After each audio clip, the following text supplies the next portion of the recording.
Yeah. Seems like yesterday I had lots of dough. I got Biggie shot and nobody know. Shoot the club up, pass the gun to J-Lo. Shine got deported, we don't see him no more. I tied Cassie up to the side of the bed. I made her shave off the side of her head. I even had Young Jock going down. I took Stevie J to Brown Town. Al-B Short, I took his son. I wake up every night just to have some fun. Fabulous, come party with me, daddy. Invite only, I'll send the addy. When I hug you, it's hard not to feel. Walk the cheesecake if you want a deal. Even Mace had to give up them buns. Now I'm a bad boy. Every story you make, Take that. the publishing you take, everyone you rate, may want for cheesecake, won't be missing you. I like cheesecake. Every story you make, Wanna be a bad boy? Look at the cheesecake. the publishing you take, Take that. Take that. everyone you rate, may want for cheesecake, I need won't that be cheesecake. missing you. Somebody get that cheesecake. I'm about to hop on this plane. Take that. Yeah. Somebody get my cheesecake. I thought I told you that we won't stop.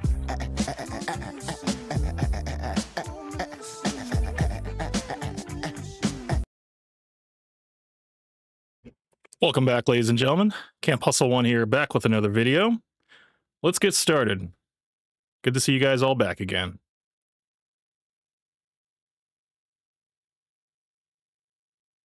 I know you're All right, here we go. All right, so we are back, guys. How are you guys doing? Sorry for the delay. Had to update the computer, as you guys see. Hold on, let me fix my... There we go. I had to fix my... update my computer, basically. But yeah, we got everything ready to go. So I'm not going to waste any time, guys. We're going to jump right into it. We got two stories to talk about. One is a little bit heavier than the other one, but we're not going to really take it too seriously. So let's just jump right into it, guys. All right, so the first thing we're going to talk about is the Diddy trial. And I have my videos here that I want to go through, and let's see. So we're going to recap just week 1 of the whole testimony, because I believe we're on like day 5 now. And for those of you who haven't been following this case, a lot of stuff has been coming through in the cross-examination of Cassie Ventura. A lot of things have been revealed, and a lot of video evidence has been revealed also to not really cast Cassie in such a favorable light, you can say. She's not really a victim now. She seems more of, you know, not a victim, just kind of a person who, as soon as the ride is over, it looks like she wants to cash out now. But I don't want to poison the well, so let's just go ahead and jump into our first video here. It's going to be this one here. Here's what went down in the Diddy trial this week. The sex trafficking trial of Sean Diddy Combs, testimony now underway after both sides delivered their opening statements. And today, jurors heard from a male escort who talked about his relationship with Diddy and his girlfriend. Fox Eye's Lisa Evers was inside the courtroom today. She's live in Lower Manhattan with more on today's proceedings. Lisa, what's the latest? Well, Natasha and Bianca, a big day here in federal court in the Sean Diddy Combs trial. It's the start of week 2. Things really kicked up into high gear. There were opening statements. A jury was impaneled. There was even explosive testimony from one witness. Now, the mother of Sean Diddy Combs and his kids left court today after a very rough day. They showed up to support him as his trial kicked into high gear, but some of the testimony was so disturbing that his 3 daughters walked out of the courtroom. Male strip show manager Daniel Phillip took the stand and testified that he was booked by Cassie Ventura to dance at what he thought was a bachelorette party, but it turned out to be only Cassie and Sean Diddy Combs in a hotel suite at the Gramercy Park Hotel. Phillip testified that he was paid several $1,000s to have baby oil massages and sex with Ventura while Combs watched from a corner and then pleasured himself. He said that was the first of many sex encounters in Manhattan at their residences and also at other hotels. Now, the first witness that spoke, that testified and got on the stand was a security guard at the hotel where Cassie Ventura was beaten in that horrific video that pretty much everybody saw.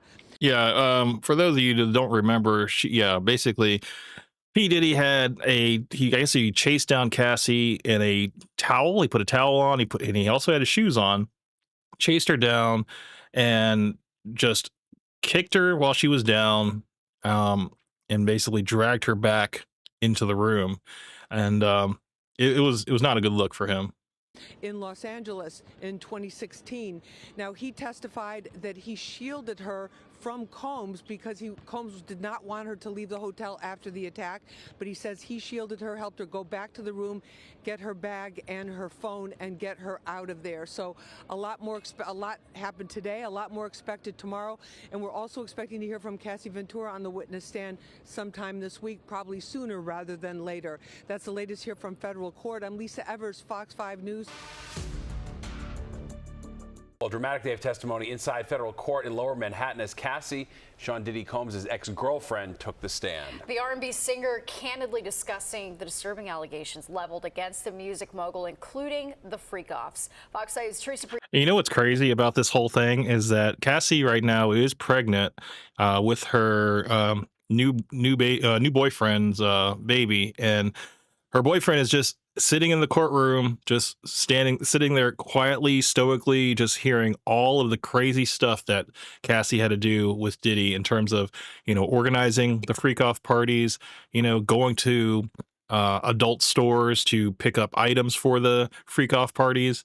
And yeah, I mean, she was a lot more into it than I guess outsiders will look on and think that she was an actual victim and was forced beyond her will. She was a very willing participant in this entire ordeal. Briella is here to break it all down and what the star witness had to say, Teresa. Yeah, it's really shocking to hear that this is the first time we're actually hearing publicly from Cassie Ventura. She hasn't made any sort of public comment about her relationship with Sean Diddy Combs. This all comes after that bombshell 8-figure settlement in her civil case. But her story is what began this entire ordeal, and today she told it in open court.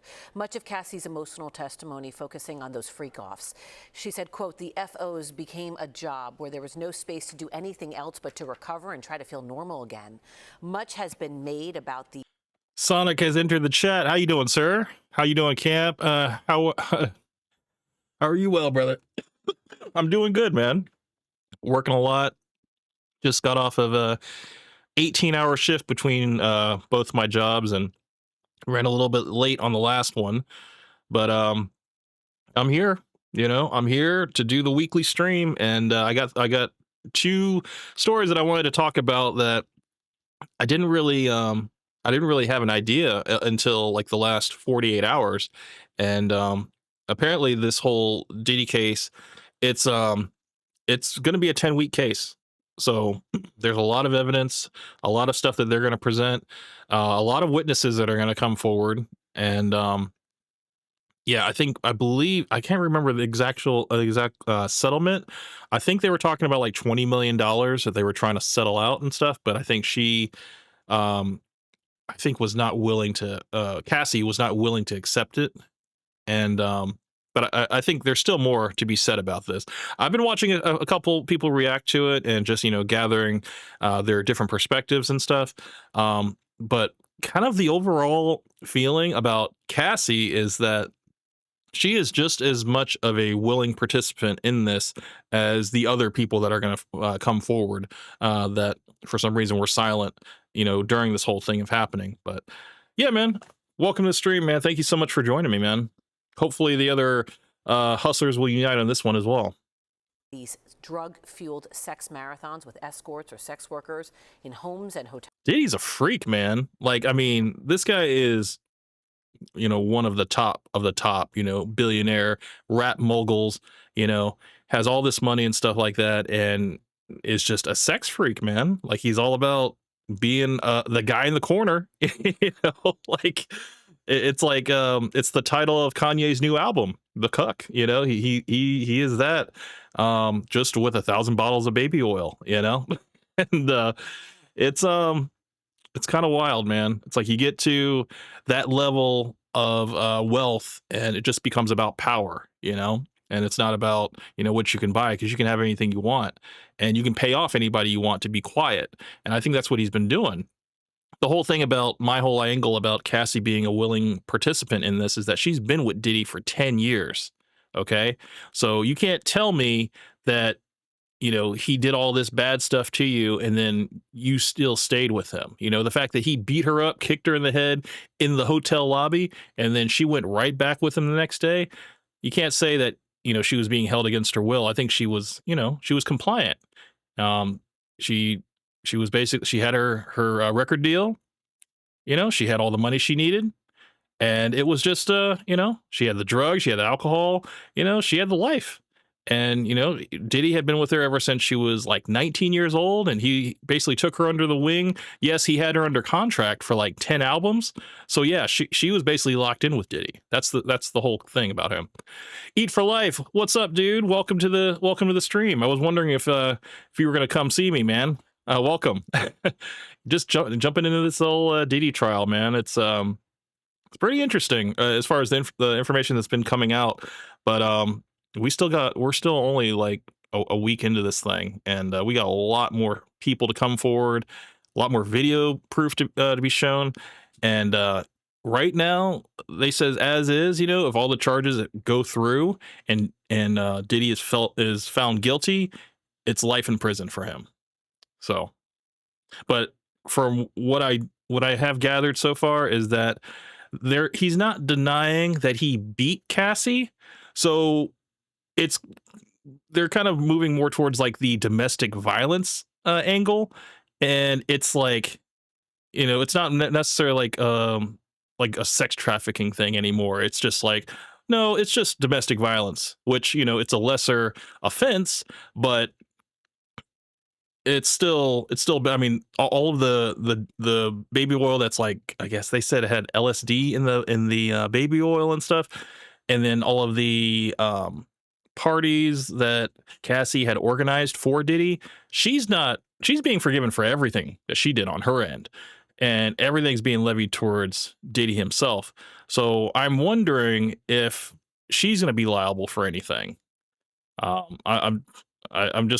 still have to wait. We have to wait and see. But yeah, glad you're covering. Yeah, hey man, I saw a few people covering it, people that I follow. But yeah, I definitely wanted to sink my teeth into this, and then also the other story, which we'll be covering a lot later, with the grounded in the star statue, the one in Times Square. It's also sparked a lot of controversy. But yeah, let's continue. Hotels around the world, sometimes they lasted 36 to 72 hours. Cassie told the jury today Combs dictated every aspect of these encounters. It was his fantasy, and he was controlling the entire situation. She said he was directing it. A large component of these freak-offs were drugs, and she testified, for me it was disassociative and numbing. I couldn't imagine doing any of that without any sort of buffer. A buffer while she said she was heavily objectified by men. She told the court she met Diddy when she was 19 years old. He promised her a record deal and a career. Soon after meeting him, he kissed her, and then they had sex. He eventually... Crazy, man. Like, look how innocent. I mean, you can't really say she's innocent now because of all the stuff that she's been through. She's been with him for 10 years and stuff. But just imagine, he got her right at 19. She just had hopes of breaking out into the music industry, and just still wet behind the ears, not knowing anything. She comes in contact with Diddy, and she now has been leading this life of just freak offs, man, like being part of 4 to 5 guys at a time, and pools of baby oil and all this stuff. And it's just like, man, like the psychological damage. I mean, yeah, she's out of it now because it's over, but it's not. I think the fact that she's cashing in on this whole case is that, yeah, the party's over, and now she wants to cash out. She's got a baby on the way. She's, with a new guy now, and which, that guy, dude, I can't even be in that guy's shoes. I couldn't imagine what it's like to be in that guy's shoes, man, because he has to basically sit in the courtroom and just listen to all the stuff that was done to her, what she did. And I mean, there's video proof. So, I mean, there's no walking it back. Eventually introduced her to those freak-offs, which he recorded and she said he used as a form of blackmail. She also testified that the freak-offs and other aspects of their relationship weren't without physical abuse. Quote, he would smash me in the head, knock me over, drag me, kick me, stomp me in the head if I was down. When asked how often she was abused by Diddy, she said, quote, too frequently. The defense, has embraced what they needed to embrace. And as a lawyer, you say you admit what you can't deny and you deny what you can't admit. And all of this at the end of the day is not whether or not he was a domestic abuser or a good person or engaged in this type of sexual behavior. That's not sex trafficking, and that doesn't make him a racketeer. And so really that's what a jury is going to need to focus on, and that's where the prosecution's challenge is going to be, because right now we've heard a lot of inflammatory testimony, absolutely, but again, that doesn't amount to sex trafficking under federal law. And that's what I was getting at. So they are really going to have to redirect the case from the domestic dispute, because there's no dispute on that. They're really going to have like hardcore evidence of like other escorts being flown out, with receipts, all of this stuff, in order to make that claim of it being a sex trafficking case. So yeah, Sonic came back. He says not only does he has to sit in the courtroom, but now he has to deal with the mental images of his woman performing unimaginable positions in bed, doggy, missionary, yeah, all that stuff, bro. And you know what? It's like, yeah, it takes a special type of, I hate to say it, simp, to really just kind of look all past that, and be like, look, that's in her past. She's with me now. And we're just going to work towards our future with our kid and stuff. I mean, but that's the thing, man. It's like, this is a pretty big moment, and most people don't even know who Cassie was before this, but they're definitely going to know. And once that kid's born, I mean, word's going to spread, and those kids, man, they're going to have a tough childhood. Unless they can completely like change their names, move out to a different country, and just start all over. The bottom line, Cassie says she didn't want to upset Diddy because she loved him. She's expected to continue her testimony tomorrow. That was another thing. So that's another thing this guy has to sit through, is hearing how she was loyal to Diddy, how she loved Diddy, how, she was the one that was also, getting the girls and stuff like that. And, she was basically like the bottom bitch. She was like, like if Diddy was the pimp, she was the number one, So yeah, I mean, he's going to basically, the husband of Cassie is going to have to reevaluate their entire relationship. I mean, Diddy has like 9 lawyers on the case for him. And I'm sure, Cassie's boyfriend's probably gonna be like, hey, any of you guys do like divorce law or something like that? Because I might need to slide you my number. We do want to begin tonight with Cassie Ventura back on the witness stand in the Diddy trial. The R&B singer testifying in graphic detail about the physical and sexual abuse she says she was subjected to at the hands of her ex-boyfriend, Sean Diddy Combs. All this as prosecutors showed still images from the videos of encounters Diddy allegedly referred to as freak-offs. Fox Eyes' Richard Jacobus is here now with more on the dramatic testimony from Cassie's second day on the stand. Natasha, Steve, once again, it was a dramatic day in court. Cassie Ventura broke down and cried on the stand. The R&B singer said at one point during rehab and trauma therapy, she didn't want to be alive anymore because she could not take the pain. A key revelation today was Ventura's admission that she settled with Sean Diddy Combs for $20 million in a 2023 lawsuit that the accused hip-hop mogul of raping and physically abusing Ventura for decades. Ventura saying, I wanted to be compensated for the time and the pain and the many, many years of having to try to fix my life. She says she testified against Combs to do the right thing, and so she no longer has to carry the shame and the guilt. Ventura's attorney saying outside court tonight that today was a powerful one in court. She's very pregnant. She's about to give birth, but she's holding up strong. I mean, having to recount what happened during those 10 years and beyond, and talking about her contemplation of suicide, really just very powerful. And I also heard during the case when they were talking about the text messages, whenever it got to a point where she had to go through a text message that she had sent to Diddy, like saying, hey, I need to go, I'm going to go to the store to get this, or, I love you so much and all this stuff. Every time it would get to that, she would like hold her belly, and then she would say that she needed a break and that she couldn't continue because it made her look bad. Like she just didn't want to go through with shedding light on her, corroborating her as, just as equal as bad in this, like she was a partner to Diddy, she was all in And this whole like, yeah, I have psychological damage and all this stuff like that. It's like, well, you did say that you were excited for these freak offs at one point, and you know, you just can't wait and stuff. So at a point, there was a point where she enjoyed them, you know. And one of the most serious accusations Ventura has made against Combs is that he raped her after they had broken up in 2018, telling the court, quote, "I just remember crying and saying no," she says, "but it was very fast." Ventura claiming that she didn't even think Combs noticed that he did rape her. The jury today was also shown sexually explicit images taken from the freak-off videos. A female juror appearing to exhale, letting out a deep breath while putting her hand over her chest. And a male juror seemed to quickly look away when the images popped up. Asked if Ventura was ever injured in Combs' freak-off, she replied that he would, quote, "grab me up, push me down, hit me in the side of the head, kick me, you name it." Attorney and jury consultant Madeline Somerville says tomorrow is the true test, cross-examination. Will Cassie Ventura hold it together and not buckle under pressure? If I'm prepping her for tomorrow, I would say don't let them rile you up, because they have a couple different angles that they can go with, the defense, right? They can say that she was jealous. They can say that she was, this was consensual, that she was essentially willing to subject herself to this for a lavish lifestyle. But the more they push that with her, the worse they're going to look.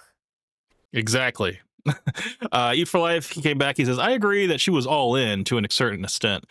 What it is just that, yeah, now that their relationship is over, towards the end of their relationship, Diddy was just kind of, he basically didn't, he always, she had testified that he was kind of like always like flippant with her, like disgusted with her and stuff, because I guess, you know, over 10 years, you know, you kind of grow apart, I guess. You know, the fire is not always not there like it was in the first 5 years of the freak offs.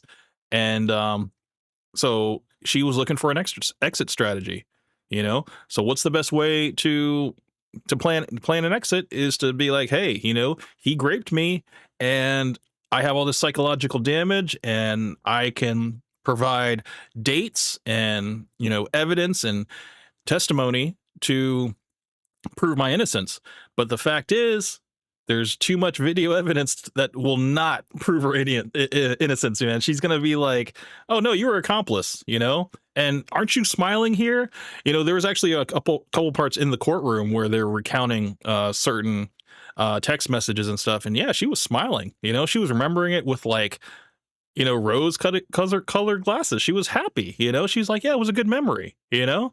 And not all times with Diddy was bad, you know? I mean, he gave her pretty much like a free ride, you know, and, you know, she was just living the good life. He was going everywhere she was going. David, welcome to the stream, man. How you doing, man? I haven't seen you in a while, bro. Welcome back. Hello, Camp. Sorry I'm late. How are you, man? I'm doing great, man. I'm really glad to see you back again, man. It's been probably about three or four streams since I've seen you, but yeah, I'm glad to see you're still alive and kicking, man. I hope you're doing all right, man. How's England doing? Yeah, man, we're just staying on the grind, man. We're just, I mean, I was just telling Sonic, I just got off of an 18-hour day, and yeah, it's been tough, man. Like, it's just, I've been working, and then I was like, dude, I have to make sure that I get this stream on time. And by the time I left work, I had like 10 minutes to be here, so I just raced home, you know. Threw some water on my face and started everything up, and I was like, oh crap, I gotta restart my computer. Took me like 8 minutes, and I was like, damn it. But here we are. We're here. And I'm glad you guys are here. If you guys like this video, please like the video if you haven't already. We're going to have, this is going to go until about 3, possibly in the morning. So 3 o'clock, that's the cutoff. So I won't keep you guys all night, all morning. I want you guys to still enjoy the rest of your weekend. So let's keep going. Ventura also recalled today that one of Sean Combs' security guards cried when he saw her following a beating from Combs in 2015. She testified that Combs then instructed her to hide her black eyes and knots on her forehead from his son by applying more makeup. Okay, you can only hide so much. You can hide so much of a lump on your head with like concealer and foundation. I mean, you're gonna have to really cake that thing on. It's just like, geez. how about don't punch her in the face? You know, that's her moneymaker. You know, isn't she like a R&B singer and stuff? Like, come on now.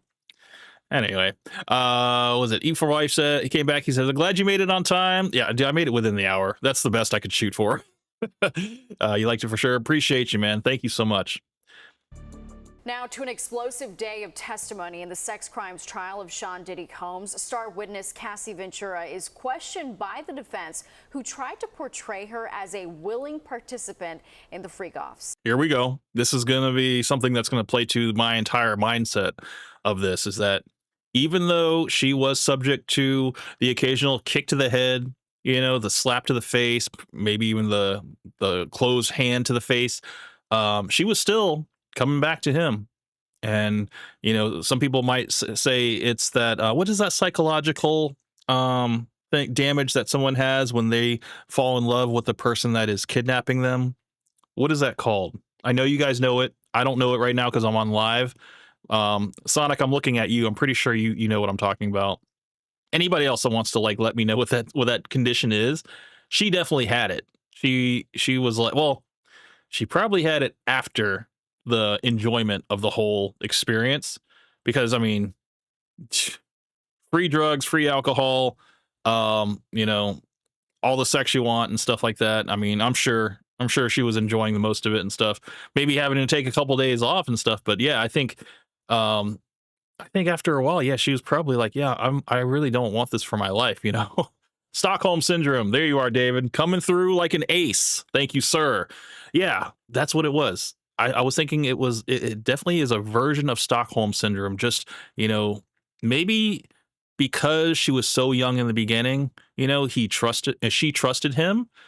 But then as things progressed and things, you know, got worse and worse, things that, you know, a normal person would be like, okay, I need to step away because this is too much. She might have felt that she was in too deep, and that, you know, she was, you know, too connected to him.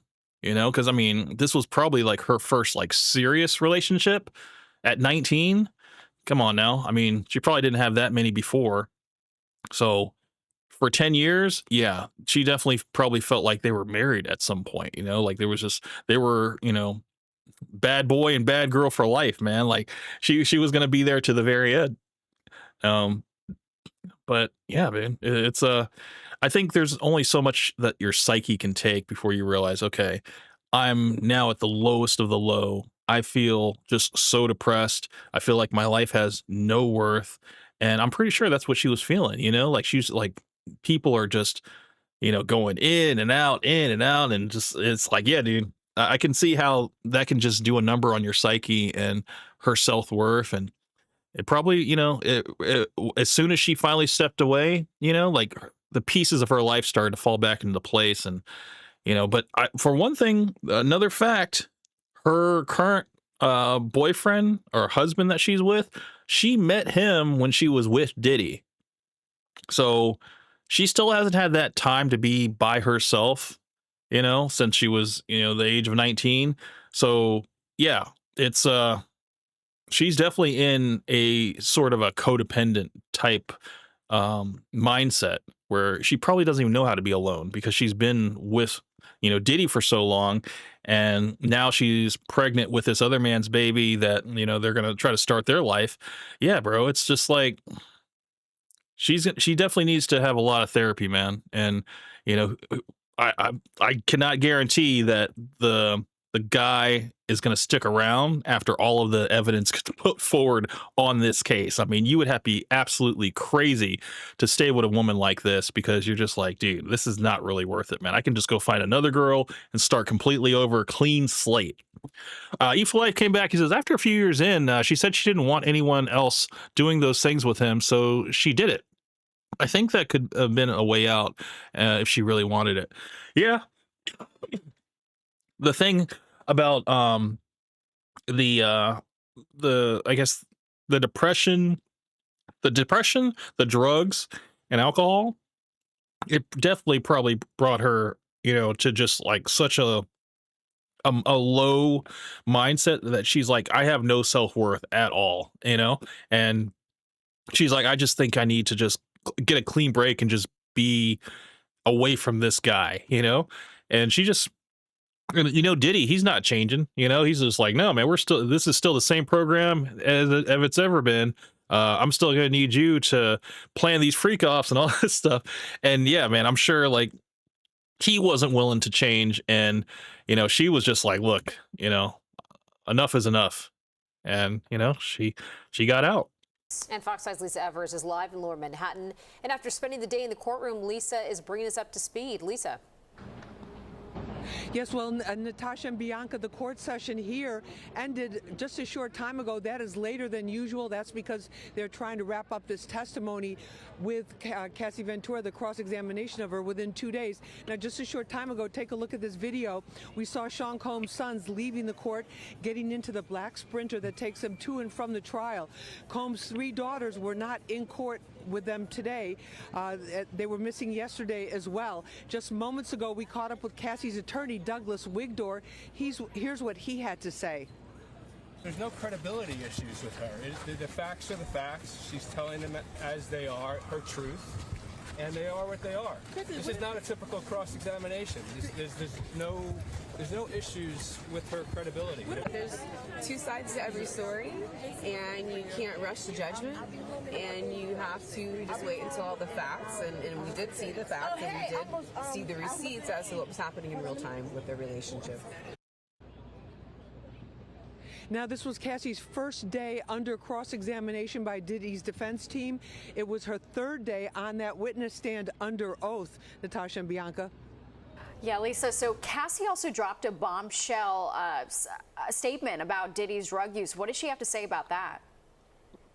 She did, Natasha. Well, they were trying to show that had this lifestyle that was very, you know, it was an on-again, off-again relationship. There was a lot of drug use and abuse. The bombshell came towards the end of the session today, where Cassie testified that Diddy overdosed in 2012. She actually drove him to a hospital, and that's the first time we've been hearing that his alleged drug use went that far. Now, his defense team has said that he had a drug addiction problem. She had a drug addiction problem.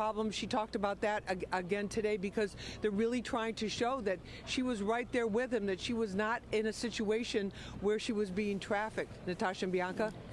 Elisa, before you go, we're talking about wrapping up week 1. So what's going to be happening next week? What can people look forward to that? Before she starts, this whole, like, you know, she had no choice and stuff. Like, I think that we forget that she was the age of 19 and she stayed with him for 10 years. You can't take away the agency of women, you know, like women still have a choice at the end of the day. If a woman doesn't want to be there with you, she will leave, you know. But when she thinks that she's leaving something behind, you know, like a lifestyle that she probably wants, you know, it's probably hard, you know. She's just like probably weighing up the pros and cons. She's like, well, you know, yeah, I do have to do a freak off like every other day, but look at the life I have, you know, look at the life that I have that's better than most people. You know, it's like, I'm not saying that, you know, hey, stay for the freak offs, you know, but I'm just like, you can't take away the agency of Cassie, you know, like this whole, like, oh, she was under his control and stuff. I think people they don't give Cassie enough credit. And it's, you know, of course, women are always going to side with other women and they're going to just think all men are evil. But I do believe in this case with Cassie was 100% with it. She was with the whole thing. And I mean, if she's planning the freak offs and all that stuff like that, yeah, it goes to show that she was totally in it. Well, we have one more day of cross-examination for Cassie Ventura. I think that's why they went a little bit later today, because they want to. The judge wants to have it wrapped up by the end of tomorrow. Remember, she's very pregnant. I don't know if she's very close to. It has to be very close to her due date. So they wanted to get her off the stand by the end of today. Next week, we can look at more of the prosecution as witnesses as they continue to present them. We'll see what that entails, and then of course we still have the defense presenting. We have have to wait and see what their whole defense is, but we got some pretty good hints today of what we can expect to hear from them. More testimony about Cassie. There were the explicit text messages between her and Combs today where she was telling him she loved him, that she actually liked the freak-offs, especially when they had made love after the freak-off, so kind of portrayed those in a little bit of a different picture than what we heard yesterday. Yeah, I mean, come on now. You're in a swimming pool of baby oil with like 5 to 6 different men, and then after the 72 hours is over, Diddy makes love to you. It's just like, I don't know how it's just like, that's wild. I don't know. It's like you got to take a little bit of accountability. I know that's a bad word in womanese, man, but it's definitely it needs to be present there. The most powerful part of Cassie's testimony today, and probably out of all 4 days that she was on the stand, came during questioning about the $20 million settlement she received after that civil lawsuit against Sean Diddy Combs. The defense tried to imply that money was tight for her at the time and asked her if the reason why she canceled her scheduled tour overseas was because she now had millions of dollars. She responded by testifying and crying on the stand, saying, "I'd give that money back if I never had to have freak-offs. If I never had to have freak-offs, I would have had agency and autonomy, and I wouldn't have had to work so hard to get it back." Her husband left the courthouse after sitting through testimony nearly all week. This is the guy, not this guy in the gray and pink shirt. It's the gentleman behind him. Hold on. This gentleman. I feel bad for this guy. I definitely wouldn't want to be in this guy's shoes, man. I mean, it's good that he's wearing sunglasses indoors because, dude, you know he's crying. His eyes are just welling up having to hear all this about his wife, mother-to-be. That's just, I mean, dude, where do you go from your life from here, man? It's just, God, it's crazy, man. It really is. I feel bad for him, man, but I'm just, couldn't be me, man. Couldn't be me. Make better choices, gentlemen. Make better choices. Tell all the alleged sexual abuse she endured over 11 years. An audio recording was also played in court of her confronting someone named Sujit, who said they had video on their phone of Cassie pleasuring herself and having sex with someone who wasn't Diddy. More texts between Diddy and Cassie were shown of Cassie showing enthusiasm for the freak-offs, not something she said she wanted to do, but did it to please Diddy as her career took a backseat, saying it became like another job, setting up the freak-offs, preparing for them, and recovering from them. Cassie also testified that she went to rehab for opiate addiction and still takes medication for it. One of Cassie's lawyers spoke out after she wrapped testimony. Everything that she's gone through in the 10 years or so with Sean Combs. You make a really good point, E for Life. He's thinking about the $20 million settlement she got from Diddy. Yeah, man. And you know what? I believe his occupation, he is a male model. So yeah, he's not making that much money. So yeah, dude, he's a house husband, just, looking for a come up. He's like, look, if we can get this money, we can start all over with new names and a new area. Hopefully nobody can see us and stuff. If I have to get cosmetic surgery to change my looks and stuff, you got to change your look and stuff. I mean, $20 million. I mean, just the interest alone, you could live off of that for the rest of your life. But the way Cassie's been living, she might need a little bit more than the interest of $20 million. Her drug addiction and her recovery, to be able to come into this courtroom and testify for the last week on these very graphic subjects is a true testament to her character. And her husband, Alex Fine, released this statement in part saying, "I did not save Cassie, as some have said. To say that is an insult to the years of painful work my wife has done to save herself. Cassie saved Cassie. She alone broke free from abuse, coercion, violence, and threats. She did the work of fighting the demons that only a demon himself could have done to her. All I have done is love her as she has loved me." And Cassie also in part releasing this statement. "This week has been extremely challenging, but also remarkably empowering empowering and healing for me. I hope that my testimony has given strength and a voice to other survivors and can help others who have suffered to speak up and also heal from abuse and fear. Cassie also revealed that she received $10 million from another settlement involving Intercontinental, the hotel where she was captured on TV, on surveillance video rather, being beat and dragged and kicked by Diddy. I believe Diddy offered to pay one of the hotel workers to give him the tape of him beating Cassie, but I believe the gentleman, he refused. It was like I think it was a couple $1,000,000 he was going to give him. Oh, no, sorry, not a couple million. It was like I think it was 100,000. It was 100,000 that he was going to give the guy for the tape of him kicking Cassie, and the guy refused the money. So good on him, because now now it was public and we got it. But so that was the first video I want to show you guys. Here, let's get to the next one here. Let's see. So there was a lady that we're gonna make a little bit light about this. So there was a lady that was, I think she was talking about the case. Her name was Jaguar Wright, and she was in a Twitter space with Myron Gaines. And Myron, you know how Myron likes to be the stoic individual who doesn't like ad hominems and personal attacks. He wants to just, assault the argument. This was the conversation that happened, and a lot of people are saying that Myron is a hypocrite for this conversation. So let's go to it right now. I know you were at the trial too. If you kind of want to chime in now and give your thoughts, on how this week went, what you saw, what you heard, everything that Myron's been sharing with us. He's been sharing a wealth of information. That's been great. Thank you, Myron, for that. Yeah, I don't know. I don't know if I appreciate his information. Okay. I don't know if I would call it the biggest case, because it's not. It's actually quite small. It's too small. It's a RICO. Yeah, you're not It's a credible. RICO. You're not See, credible. see, there you go. You're not There credible. you go. Because you're coming in here making No, I'm nonsensical not statements. making There's 6 nonsensical AUSAs on the case. anything. Okay, here's the thing. Now Here's the you're thing. You haven't been attacking on the me. job. You've never investigated Now it. you're No, because here's the thing. attacking me. You're not credible. You're You're just coming in attacking here me. like you're. Why are you attacking me? Look, Myron let Jaguar. me. No, he's attacking Let me me. say this. Let me just say this. No, This I man know. from his Before she manosphere is says, I attacking know. me. Just one at a okay. time. Hold on, Jaguar. Just No, I was totally speaking, and he totally cut me off.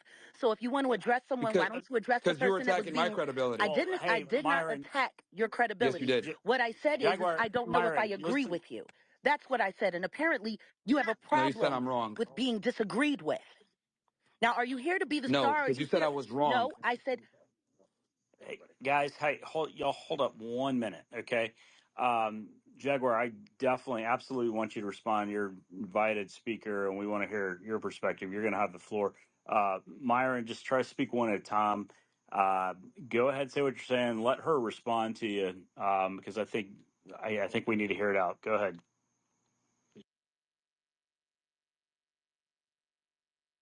Okay. So I'll be quick about this. The reason why she's not credible, and I'll tell you this right now, there's 6 AUSAs on this case. That's something that almost never happens. On big RICO cases, even when you're going after multiple people, because I've done OCDF cases, I've done RICO cases before. I know this because I've actually investigated these cases myself as the case agent. So I know this very intimately. I've worked with FBI, DEA, every single law enforcement agency, state, federal, etc. So I know how federal cases work at a very intimate level. What I'm saying is the fact that they have 6 AUSAs on this thing, Diddy has 7 attorneys. Okay. The case agent isn't even disclosing stuff. There's 6 HSI agents just walking around with Cassie, escorting her to and from the witness stand. This is stuff that is completely, you don't see this ever. Okay. So this is by far one of the biggest cases in recent history. And on top of that, even the marshals that are there, people that I'm talking to are saying this is the biggest case. This is almost the same turnout when Trump had his case. So for her to sit here and say, "Oh, this is actually small," when she has no credibility, never investigated a case in her life, she's in the courtroom just That's yapping, not she what don't know I what she's said. talking about. It's wild. Well, And then to the fact that she's tried to write me off as like some manosphere guy when I have a way bigger platform than her Myron, and actually know what I'm talking about is crazy. Well, let's hear her response. I think she was giving a I think I know what Jaguar was trying to say, but go ahead, Jaguar. This is what I'm going to do. I'm going to be quiet, and I'm going to wait for this person who doesn't know how to let someone finish a sentence speak, because he's more worried about his credibility and his large platform. Prove me wrong, Aunt Jemima. Prove me See, wrong. now you're calling me out of my name. All right, Myron, come on, No, man. no, no, That no, was wrong. please let him go. No, let him No, you go. got to roast No, retard let him, sometimes. let, Sometimes you really you have to do. do I what? don't even know why this bitch is in here. She should be Guys, in the Wow. but we're kitchen. Ooh, did making you Honestly. just, hey guys, we're making ad hominem attacks, Myron, and we're not going to have that. I want to hear the debate on the facts. I mean, I'm a lawyer, I'm a trial lawyer, deal with this for 20 years on evidence, and I know Myron, you're familiar with it. I want to let Jaguar respond, and we don't want to have ad hominem attacks because it defeats the whole purpose of what we're discussing. So go ahead, Jaguar. what I'm going to do is let this guy live his little big moment. Because that's what he wants. He wants a moment. You and every other YouTuber in that courtroom making mockeries of this trial, you should be ashamed of yourself. But thank you for showing yourself. All right, Aunt Jemima. Nobody No one knows you called outside you of a fucking outside of your pancake name. box. I All mean, if I right? All right, guys, listen, Myron, dude, just keep it to the facts, man. I want to hear what you. Coke Benny, welcome to the stream. How you doing, sir? Yeah, man. You see how hypocritical Myron is? Like how he's just attack the arguments. Like I don't understand why people have to resort to ad hominem attacks when, dude, like this guy, he can't let anybody else speak or finish a sentence without him like taking offense to it, and then he's like a high school bully, man. He likes to flex like his following, even though he has a demonetized, channel and everything like that. He still is holding on to that 1.5 million followers, a bigger platform that he has, and he always likes to flex that on other people when people are just like, look, it's not like a dick measuring contest, if you have more followers than regular people in real life. People don't care. Real adults don't care about this shit. It's like when Myron was talking about ratioing Elon Musk on Twitter. He says, "I do that like 3 times a day." I'm like, dude, are you a teenager? Like, who cares? Like, nobody cares about that stuff, but Myron cares, and I think it's very funny when you see Myron outside of the podcast and how he interacts with other adults, and how it just devolves into playground insults. It's very funny. You have to say. I want to hear what Jaguar has to say, but there's no need for ad hominem attacks again. Name calling and all that. I get it, man. We all have thick skin here, but there's no place for that. I'm telling her to prove me wrong. I'm inviting her to prove me when wrong. someone starts attacking you for absolutely no reason at all, calling you out of your name for absolutely no reason at all, that's a problem. Big All problem. right, prove me wrong then. No, Prove no. me wrong. How about you prove everybody wrong about how you set up Kevin Samuels? How about you do that? Nice No, it's deflection not a from not wanting deflection. to talk about the It's facts. not a deflection. And that's rich coming from a skilled What does disinformation. Kevin Samuels have to do with this case? It's very, once again, it has everything to do with your character. Your Excuse me? character. You lack character, sir. How do I lack character, Aunt Jemima? Well, Please once tell me. again, you're calling me out of my name. All right, you guys, we're not here to call each other names. We're talking about a sex trafficking trial, and we're trying to expose pedophiles and sex traffickers because we're trying to save children. Yeah, I'm trying to wonder, like, with the Kevin Samuels point that she was trying to make, because as you guys, we've already covered this on the channel about how Myron made the claim that Kevin Samuels didn't retract the ladder after he blew up, and he was also spreading the F slur for gay people around about Kevin Samuels and stuff. And then it got back to Kevin Samuels. Kevin Samuels said he didn't want to work with them anymore, that they were bad news. And then when the scandal was coming out about Myron with Miss Cheeks, basically possibly SAing her, he got that from Aubin Preach, and then he contacted a bunch of the people that were associating with Fresh and Fit and saying, yeah, we can't don't collaborate with them anymore. And yeah, I mean, we know all of that. We know all the history of that in terms of what the woman, I think, was bringing up, but I don't understand why that applies here. It just seems like it's just dirt to fling at Myron when, I mean, there's so much dirt that you could fling at Myron about, but I would try to keep it on point, at least in this conversation. Coke Mini says, Myron deflected by saying she's deflecting. Yeah. Hey, it's that whole holding up a mirror thing, man. That's what he does. And yeah, I mean, he fights just as dirty as, you know, the women that he argues with. And I think the fact that he's been arguing with women so long, his way of cutting people off and being sassy and stuff like that, I feel like the women that he's argued with has really rubbed off on him. And now he takes that into his debates. And yeah, it's really a sad sight to see.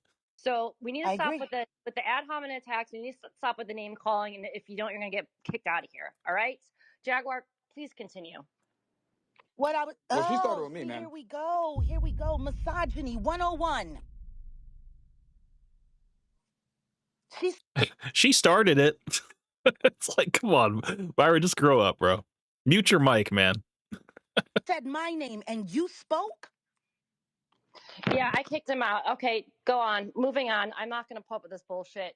Like, this Sorry, trial Liz. is too important. There's too much important information that needs to come out. So, This Jaguar, is what I want to do. I'm going to drop down and calm down because see that guy has real big problems, and the truth is he should be the last person near this case. The last person, and he knows it, which is why he started attacking me. But it's fine. Okay. I'm going to drop down, I'm going to calm down, and then I'm going to come back because what I'm not going to do is what he wanted and give some big, grandiose, F you and all of this and all of that. Well, he's getting you to leave the chat, and I think that's a win for him. Even though he didn't get to witness it, he probably still got to watch it back and see, oh, good, I made her leave. You know, he'll claim that. Myron will always claim that as a win if he makes people leave. You know, it's the whole like Call of Duty mindset. You know, like, oh, I made him rage quit. You know, it's like that's Myron for you, just never growing up.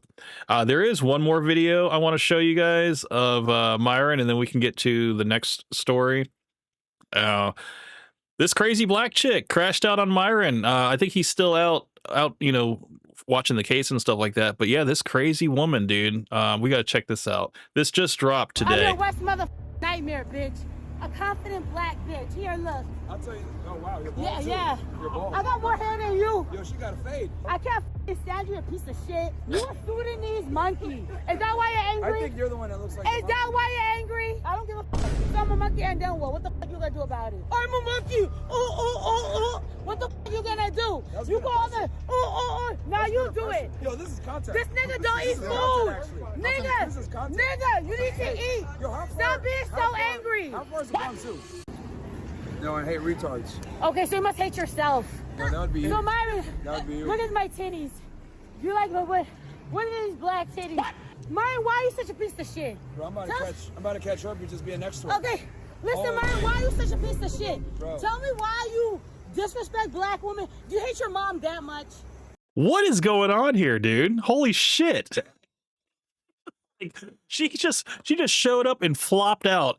And she's like, look, I'm going to get this on camera. I know you got your camera going. Let's go. Let's do it. And is she wearing underwear on the outside? Is that all she's wearing is underwear? That's crazy. Boy pack, BOIPK. That's crazy, dude. Mental illness, dude, has spread. You for life, put that wig back on. No, man, she's keeping it real. This is when keeping it real goes wrong. You got to flop out. You got to take the wig off because you don't know at any point, dude, you're going to have to scrap. She's looked like she's ready to scrap. Sonic's laughed my ass. Does she have more hair than Myron? She does have a little bit more. I would say she has like half an inch more than Myron. But we got to remember the hairline that Myron has did come. That was, you know, I don't know if he went to Turkey for that, or no, I think he got that done in the U.S. I'm pretty sure the hair transplant. So, but yeah, she's ridiculous, mentally unstable. Absolutely. Let's keep going. I didn't mean to pause it on this frame. I apologize. I heard you have a sister. Does your sister listen to your bullshit? Well, who the fuck comes on your podcast? She doesn't have her titties out like you do. I don't give a fuck. They're gonna stay out because I don't fucking disgusting. Like you. I don't fucking know. You're disgusting. Let's see how big your dick is. I think you have small dick energy. Tights are a little. The pants are a little tight. What the fuck? I'm like really worried that I'm really worried that she's gonna look down with her glasses and then we're gonna catch a glimpse through the reflection of her glasses. I'm really worried that's gonna happen. Sonic came back. He says, "No offense, but please don't protest with your titties." I feel like it really is an attack that most people take serious. Didn't they have? I think this happened in Europe actually. Wasn't there like a woman's right movement? And they had like swastikas and stuff on their chest, but they were all like bare-breasted. It was just women. This happened like I think it happened like late last year, and I was like, "What point are you guys trying to get across?" Because all I can see is boobies. Like I don't know what your cause is. I can't really see the cause because all I can see is some bare breasts. Yeah, I mean, yeah, if you're trying to get somebody's attention, yeah, you got our attention, but we're not going to listen to what you guys say. It's just going to be like Charlie Brown's school teacher. Wah, wah, wah, wah, wah, wah. That's all it is, man. Her truck just passed by. Garbage truck. Oh man, people are getting videos, man. Yeah, she's gonna be on World Star tonight. What are you wearing? You look like shit. Yo, I'm your worst motherfucking nightmare, bitch. Oh, wow. I'm your worst motherfucking nightmare, bitch. A confident black bitch. Here, look. I'll tell you. Oh wow, you're bald. Yeah. You're bald. I got more hair than you. Dude, look at this lady in the back. This lady that's smiling in the striped sweater. She's just like, man, this is not a good representative of our culture here. You know, she got the boobies out. She's got the natural hair going. She's got the ashy lips. This is not good, dude. That is not good at all. Yes, I did see the garbage truck, dude. That was on point. That whole comment was great, dude. Yo, she got a fade. Yup, that's right, Myron. I can't fucking stand you, a piece of shit. Oh, wow. Everything you do is a piece of shit. Your dick is small. You sucked it? Yeah, I don't want to suck it. Even if you had it out, I don't want to suck that shit. 10 million, I wouldn't fuck you, Myron. You're a piece of shit. Well, you got yeah, I don't give a fuck. You African. Oh, you're Sudanese. Nigga, you hungry. That's why you angry. You hungry, that's why you angry. You literally look like African. an orangutan. I'm angry. Like you, bitch, nigga, you a nigga. Do you know what the fuck you look like? You're a fucking, cause your fucking dick is ashy. Cause your dick is ashy. Cause your mama pussy lips ashy. Cause your mama pussy lips ashy. Cause your mama pussy lips ashy. You a Sudanese monkey. Is that why you're angry? I think you're the one that looks like Is that why you're angry? I don't give a fuck. I don't give a fuck. He for life says viral videos for sure. Everybody's getting a viral video, man. They're like, yo, this is going up on my page, dude. Tonight. We're blowing up. We're going over 1 million views, boys and girls. Monkey and then what? What the fuck you gonna do about it? I'm a monkey. Oh. What the fuck you gonna do? You go on the Now you do it. You're hungry. That was a good impression. Myron, you're hungry. That was a really good he's impression. Angry because he's hungry. Look at the hungry African. He's angry because he's... Is that like an insult? Look at the hungry African? Like that's crazy, man. I mean, at least she's validating that Myron is from Africa. That's something you don't normally see from black people. I believe she's Nigerian, so yeah, she's in the know that Myron is Sudanese. I mean, he's an Arab, you know, but technically he is an African, like Elon Musk is an African, but I just consider Myron an Arab, you know, at the end of the day. And I'm sure he would appreciate that. He's hungry. He's Sudanese. They don't eat food. Yo, this is contact. This nigga don't eat food. Nigga, you need to eat. Yo, stop being so angry. How far is the Bronx Zoo? Where's your ugly? Where's your ugly black? Where's your ugly girlfriend? You gotta put this monkey back in the cage. How much money? How much? You're coming with me. You coming with me, nigga. You're a taller monkey than me. You coming with me. You're a taller monkey than me. Look at your tail. Look at this motherfucker. Oh my god. Okay, so she is wearing underwear. Hold on. Was that pink? Was that pink slippers? What the hell's going on? Hold on. I gotta go back just a little bit. We're at 55. Let's see. I think she was wearing pink fuzzy slippers. Me. You're a taller monkey than me. Look at your tail. Okay, never mind. I just looked at it really quick. Those are like, I don't know. What are those, dude? Like space shoes. She got like 2 different types of socks on, pink shoes, boy pack underwear, this top. This is crazy, dude. Like, this is wild, bro. Like, I don't know what the hell this is. Hell. Turn around and do a 360, ho. Do a 360, ho. You're just like that. Myron, yo, my ho. Myron, my bitch right now. Do a 360, bitch. Do a 360. You look crazy. Nigga, do a 360, you my bitch now. Hey. Turn around. now. You know what? You my bitch Your now. hair, it looks like Do a a Brillo 360. Your hair looks like a I don't Brillo give a fuck like your mama's pussy. Like your Yeah, this right here, this is mental illness, man. This is just like when you don't take your lithium, you don't take, you know, whatever you're supposed to take to balance out those chemicals, man. And you let the anger pent up and you're like, oh, I see him. He's on the street. I'm not dressed. I'm just going to throw some shoes on and let's just go. Let's get this thing done. Let's get the camera going. And here we are. mama. That's right, bitch. That's right, bitch. That's your life now, nigga. It's your life now, nigga. It's your life now, nigga. You my bitch, Myron. Do a 360. Hey guys, watch out. You my bitch. If you touch her, you might Do get a herpes. 360. Be careful, guys. You got the African AIDS or Sudanese. I think she got rabies. You Sudanese. You the one that got the AIDS. No. You the one that got the AIDS. Look pretty sick. You got the AIDS, nigga. I'm a fat bitch. Where am I sick? I can see that. I'm healthy. I can see that. I'm healthy. Too I'm healthy. No, okay, so now she's delusional and saying that she's healthy. Ugh. Just because you're fat doesn't mean you're healthy. I'm a fat bitch. Too healthy. I'm the African monkey with AIDS. You're Yes, confirming all the stereotypes. here's my life. Maybe you'll get smarter. You piece of shit, Myron. You are a piece of fucking human she's confirming all the garbage. stereotypes. I hate you. I hate your podcast.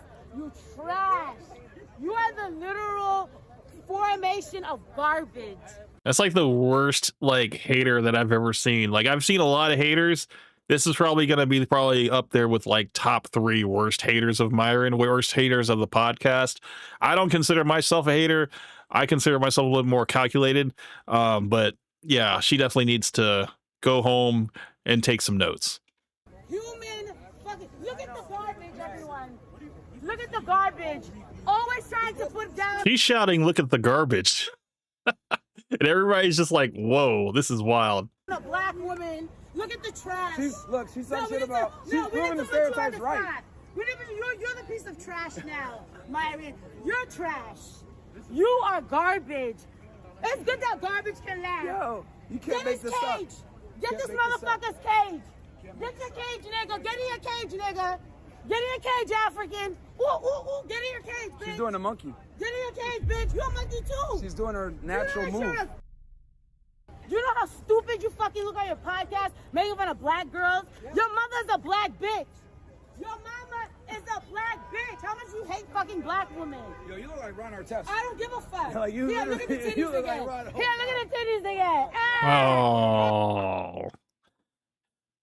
I guess we're getting an encore, guys. My eyes burn. My eyes burn. My eyes burn. My eyes burn. Turn around, Myron. My eyes You burn. my bitch now. Look at your ass. Look at his ass. Flat nigga ass. Fucking You're making bitch. yourself look crazy. I cannot stand you. You trash. You trash, Myron. You should have been aborted. You should have been aborted. Your mother did it. What's your birthday? God, I thought she was about to ask him what is his star sign. I was like, no, don't do that. Don't do that. Your mother should have had abortion. How many abortions have you had? You're an abortion gone wrong. You're an abortion gone wrong, Myron. Abortion gone wrong? No, man. Abortion gone wrong. That makes if Myron is an abortion gone wrong, that makes him a winner. Like he can't. He's a survivor, man. It's like that's not a good insult. This is legitimately common. This is why abortion should be. This is why abortion should be law. Oh, dude, now she's shouting about abortion. Now she's gonna get a lot of people against her on this. Because of this piece of shit right here. Abort our children. Well, can't you kill babies up to like 8 months out here? And can't you kill people? Yeah. Children, or they'll end up like Myron. Abortion's legal here. Good. Now she's shouting to abort your children, or they'll end up like Myron. No, man, that's just. I think she's gonna get everybody in this audience to like turn against her. The more she goes on, the less people are videotaping Myron, and everybody's videotaping her because she's just crashing out. Or you don't even know. You live there. You need to be aborted. Aborted. Abortion gone wrong. Where's your mother? You hate your mother that much. All you want to do is beat up black women on your podcast. I'll tell you this. I got more Be a black piece woman of jokes shit. now. Nobody. You know what? He was like a nerd in high school. Maybe no black girl wanted to fuck him. Now he gets his lick backs on his failing podcast. You get your lick backs on your failing podcast, Myron? Because nobody wanted to fuck you in high school. He get his lick backs on his podcast because no black bitch wanted to fuck him. Yeah, I don't like. But you have it already, full blown. Weren't you born with it? Weren't you born with it? Oh, disgusting. Yeah, she's running out of energy. She punched herself out, man. She's starting to wane a little bit. That's why you got to parse out your insults, man. You got to do the 1-2 punch. You got to really you can't gas out in your first couple minutes. It's only been like 5-6 minutes since this whole thing has been going on, almost 7 minutes. And yeah, she's pretty much gassed out now. Myron should have been aborted. Abortion gone wrong. Ladies and gentlemen, abortion gone wrong. He's an abortion gone. Laugh at him. It's legitimately entertainment. He's a joke. He's a joke. He's a piece of shit. And this one of your piece of shit followers. Piece of shit followers. Thanks, man. Piece of shit followers. Piece of shit followers. Thank you, man. Look at this piece of shit followers. Selfie. Ain't nobody want you. I don't want you, nigga. I don't give a fuck. I don't give a fuck. He needs to be EVP. Hey, man. Someone's got to make fun of these orangutans. And like you not one.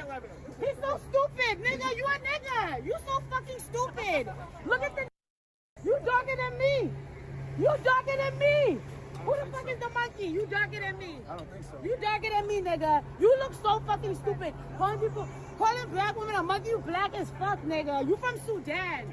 What the fuck is worse than fucking Sudan? This content, bro. I'm Nigerian. I'm Nigerian. Nigerian people don't even want to be. This is actually kind of funny. Nobody want to be fucking Sudanese. Fuck you, Myron. This is like literally proof of fuck you, Myron. You a piece of shit. No African person wants to be Sudanese. I'm African. No African person wants to be Sudanese, nigga. You know that shit. Why? You live in your own fucking country. Have you ever? You have Arab people fucking taking over white people. Nobody want to be Sudanese. Look at you. Look at you. Look at you, nigga. What the fuck is that? Fuck this nigga. Fuck you. Lucky I want to slap him. I hate this motherfucker. Yeah, I know he's a piece of shit. We need to get her some gas He's a piece of shit. What? Venmo crackhead Barney. Venmo crackhead Barney because Myron is a piece of shit and abortion gone wrong. Fuck this nigga. Fuck this piece of shit. Fuck this piece of shit. Fuck this nigga. Fuck him. Is this the nigga that talks shit? He beat up black woman. He's such a loser. He beats up black women. He beat up that black girl on his podcast. And look at his asshole. What the fuck you shaking his hand? He's garbage. You want to be garbage like him? You want to be garbage like him? You want to be garbage like him? Get the fuck out of my face. You want to be garbage? You want to be garbage like him? Get the fuck out of my face. I guess so. That means yes. That means yes. That means yes. That means yes. That means yes. He's garbage. No, he's not. You want to be garbage? He's on my stick. You want to be garbage too? I'll see you again. My name's Gavin Lewis. Fresh and fit. I hit you up before. Trash. Trash. I don't give a fuck. Can I do this one more time with you? I'm gonna ask you. Wow, that looks like if DJ Academics didn't make it, this is what it would look like right here. Black woman on his podcast. He literally beats on black women, and you have these fucking black guys defending this piece of shit. Can I get my interview with Myron real quick? He's a piece of shit. All right, we'll never be anybody on this podcast. If you want to be a piece of shit like Myron, interview this piece of shit. I've been watching this podcast for 5 years. Okay, he's been watching the podcast for 5 years. It's only been on for 4. Good luck, buddy. If you want to be garbage, this is where you go. Nobody want to be Sudanese. Fuck this nigga. Fuck this bum bitch. Fuck this bum bitch. Fuck this bum bitch. I don't think this shit will go viral. I don't give a fuck.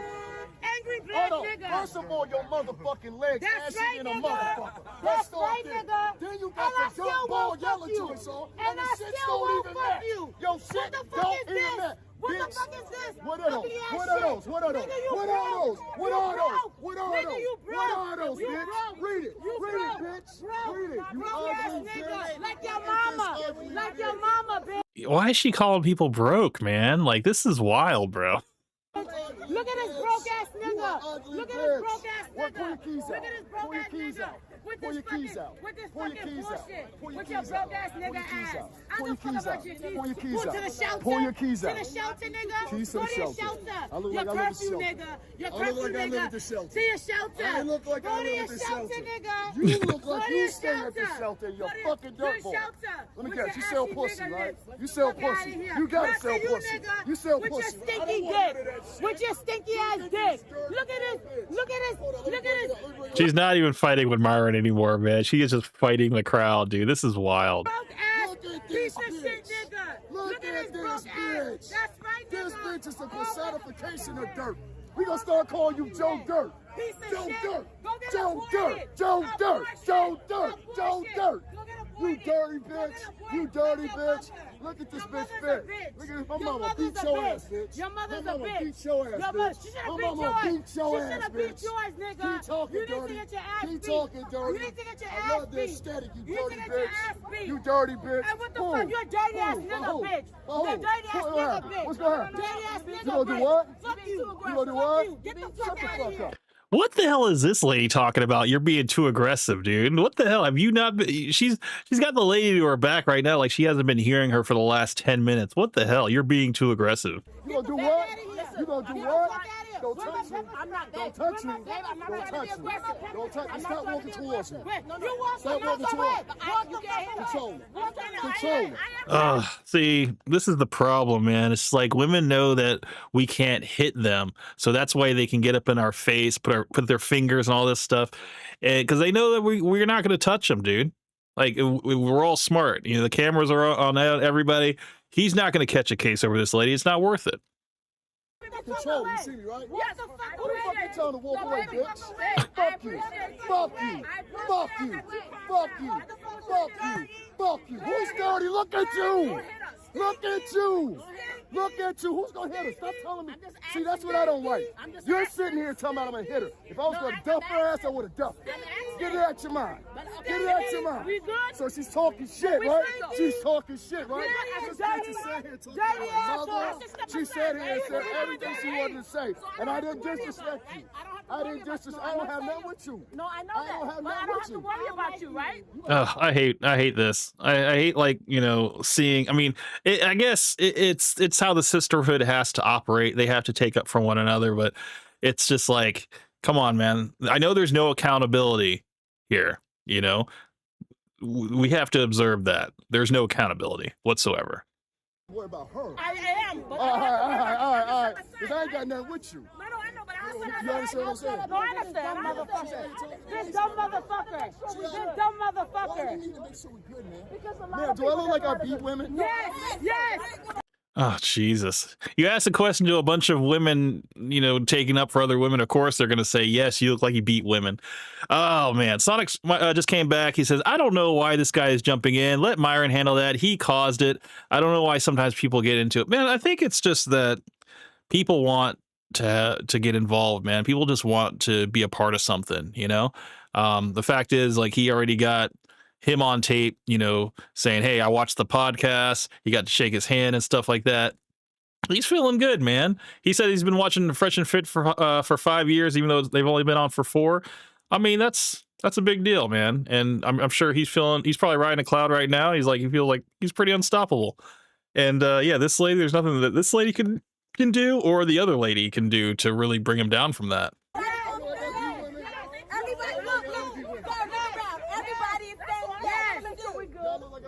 Yes. Did I walk over and cuss this woman out? Did y'all hear me walk over and cuss this woman out?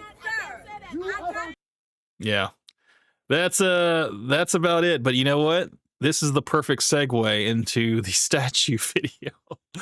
So let's go to the main story, okay? The Diddy was supposed to be the main story, but the statue. There is a statue that has been erected in Times Square. It's called Grounded in the Stars, and we're going to talk about it. Let's jump into it right now.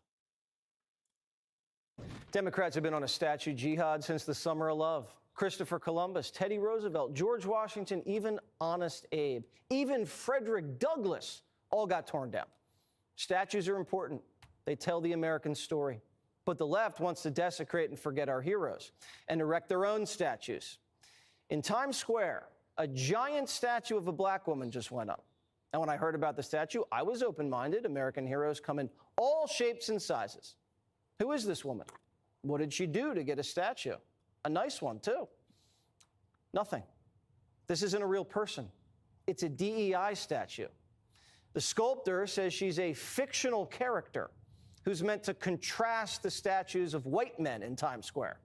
Now, I have my notes here because I figured if I'm going to contribute to this episode, I need to let you guys know, if you guys don't already know, the other two white statues that they're referring into, the reason why this statue of this black woman was even created is to contrast the white statues that are here. The first statue is Francis P. Duffy, also aka Father Duffy. He is located in Duffy Square. It was erected in 1939. Okay. Francis P. Duffy was a Canadian American soldier. He was a cleric, and he's actually the most decorated cleric in the history of the United States Army. He was part of the 69th Infantry Regiment, and he was also a Catholic priest. And yeah, dude, like this guy, you know, he has a reason to have a statue. You know, he earned it. And the other statue is George M. Cohen. He was done by the artist George John Lober and architect Otto Langman. This was cast in 1959.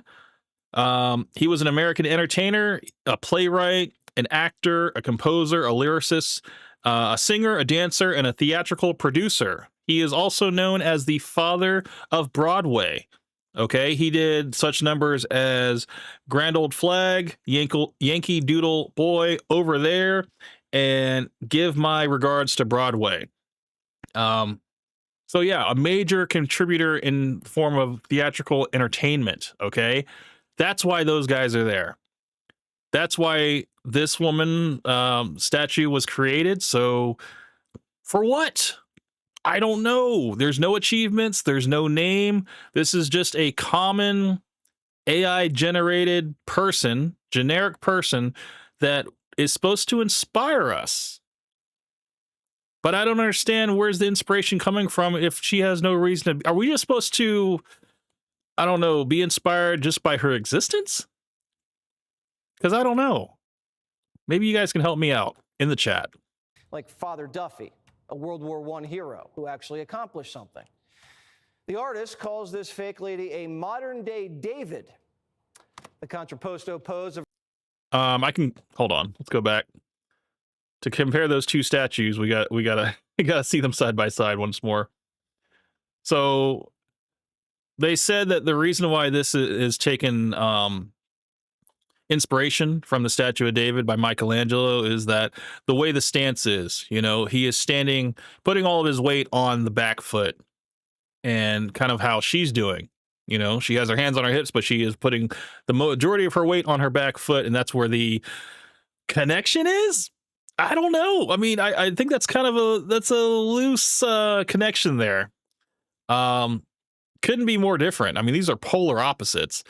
Sonic came back, laughed my ass off. No, modern day David. This is Davina, okay? Davina. Get it right. This is what we have now, okay?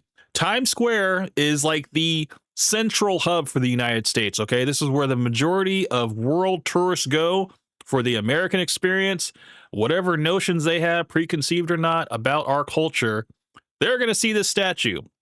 It is going to be up until June 19th. So we have a whole month to endure this statue, and then it's going to be taken down.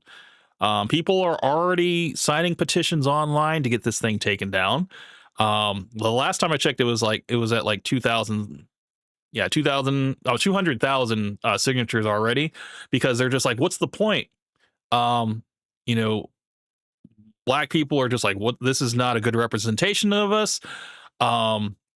white people are just like, what is this? Like, I don't understand why we would make a fictional statue. But then there's people that are counter arguing that argument with, well, look at the Rocky Balboa statue in Philadelphia. That's a fake character. But my whole argument is that aren't statues supposed to inspire you? Aren't they supposed to be like something that you can like, you look to and you're like, okay, I want to attain that physique, or I want to, you know, do something with my life that makes a difference in the world, you know, that changes the world for the better. I think that's something that is worth being recognized for. In contrast, I want to show you guys something real quick. I'm going to go on Google. I'm going to show you a statue in Senegal that I came across. And it's inspiring. And it's a black statue. This one, right here. This one is called, hold on. Hold on. Can I make this? What is it? Why can't I? Why is it so zoomed in? I'll go back. Oh, okay. African Renaissance Monument. This is in Senegal. So you got the woman here. I don't know why I can't zoom this in. Can I? Oh, I can a little bit. Let me see if I can open a new tab. So here you go, guys. You got the man, the child, and his fit woman. I mean, come on now. Women have something to aspire to. Men have something to aspire to. You know, you got the family unit here. You know, the strong man with the feminine woman raising the child, you know, raising the future generations and stuff. I don't even know the story of this statue, but I am already inspired. This is something that we all should aim for, okay?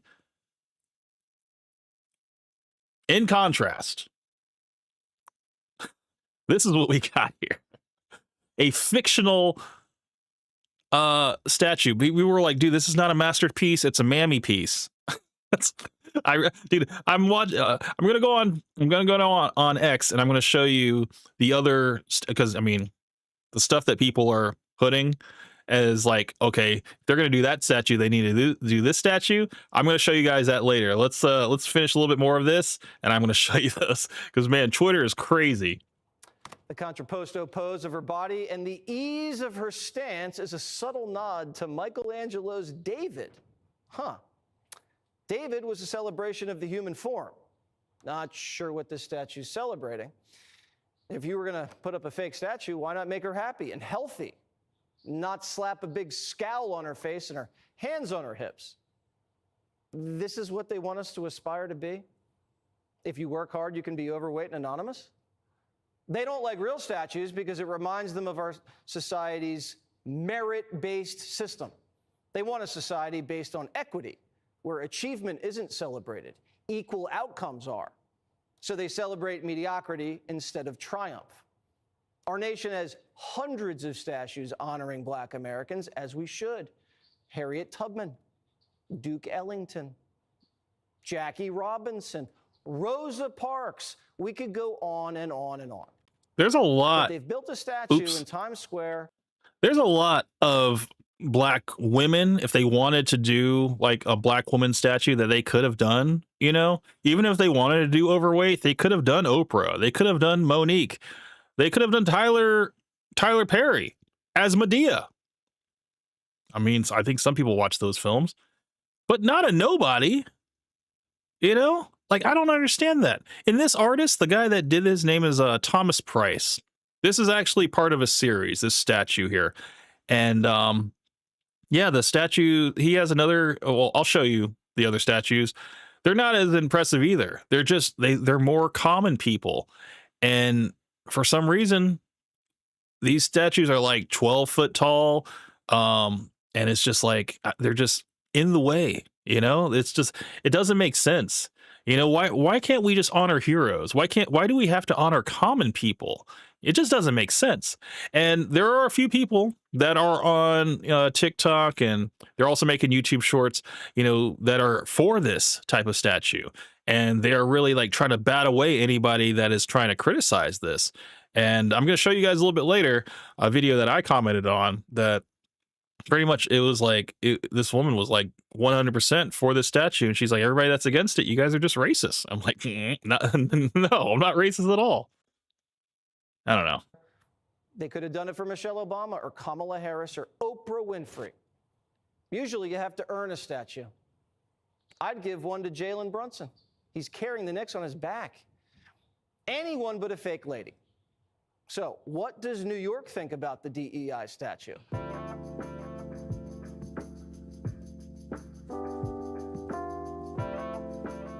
Do you know who this woman is? No. I have no idea, no.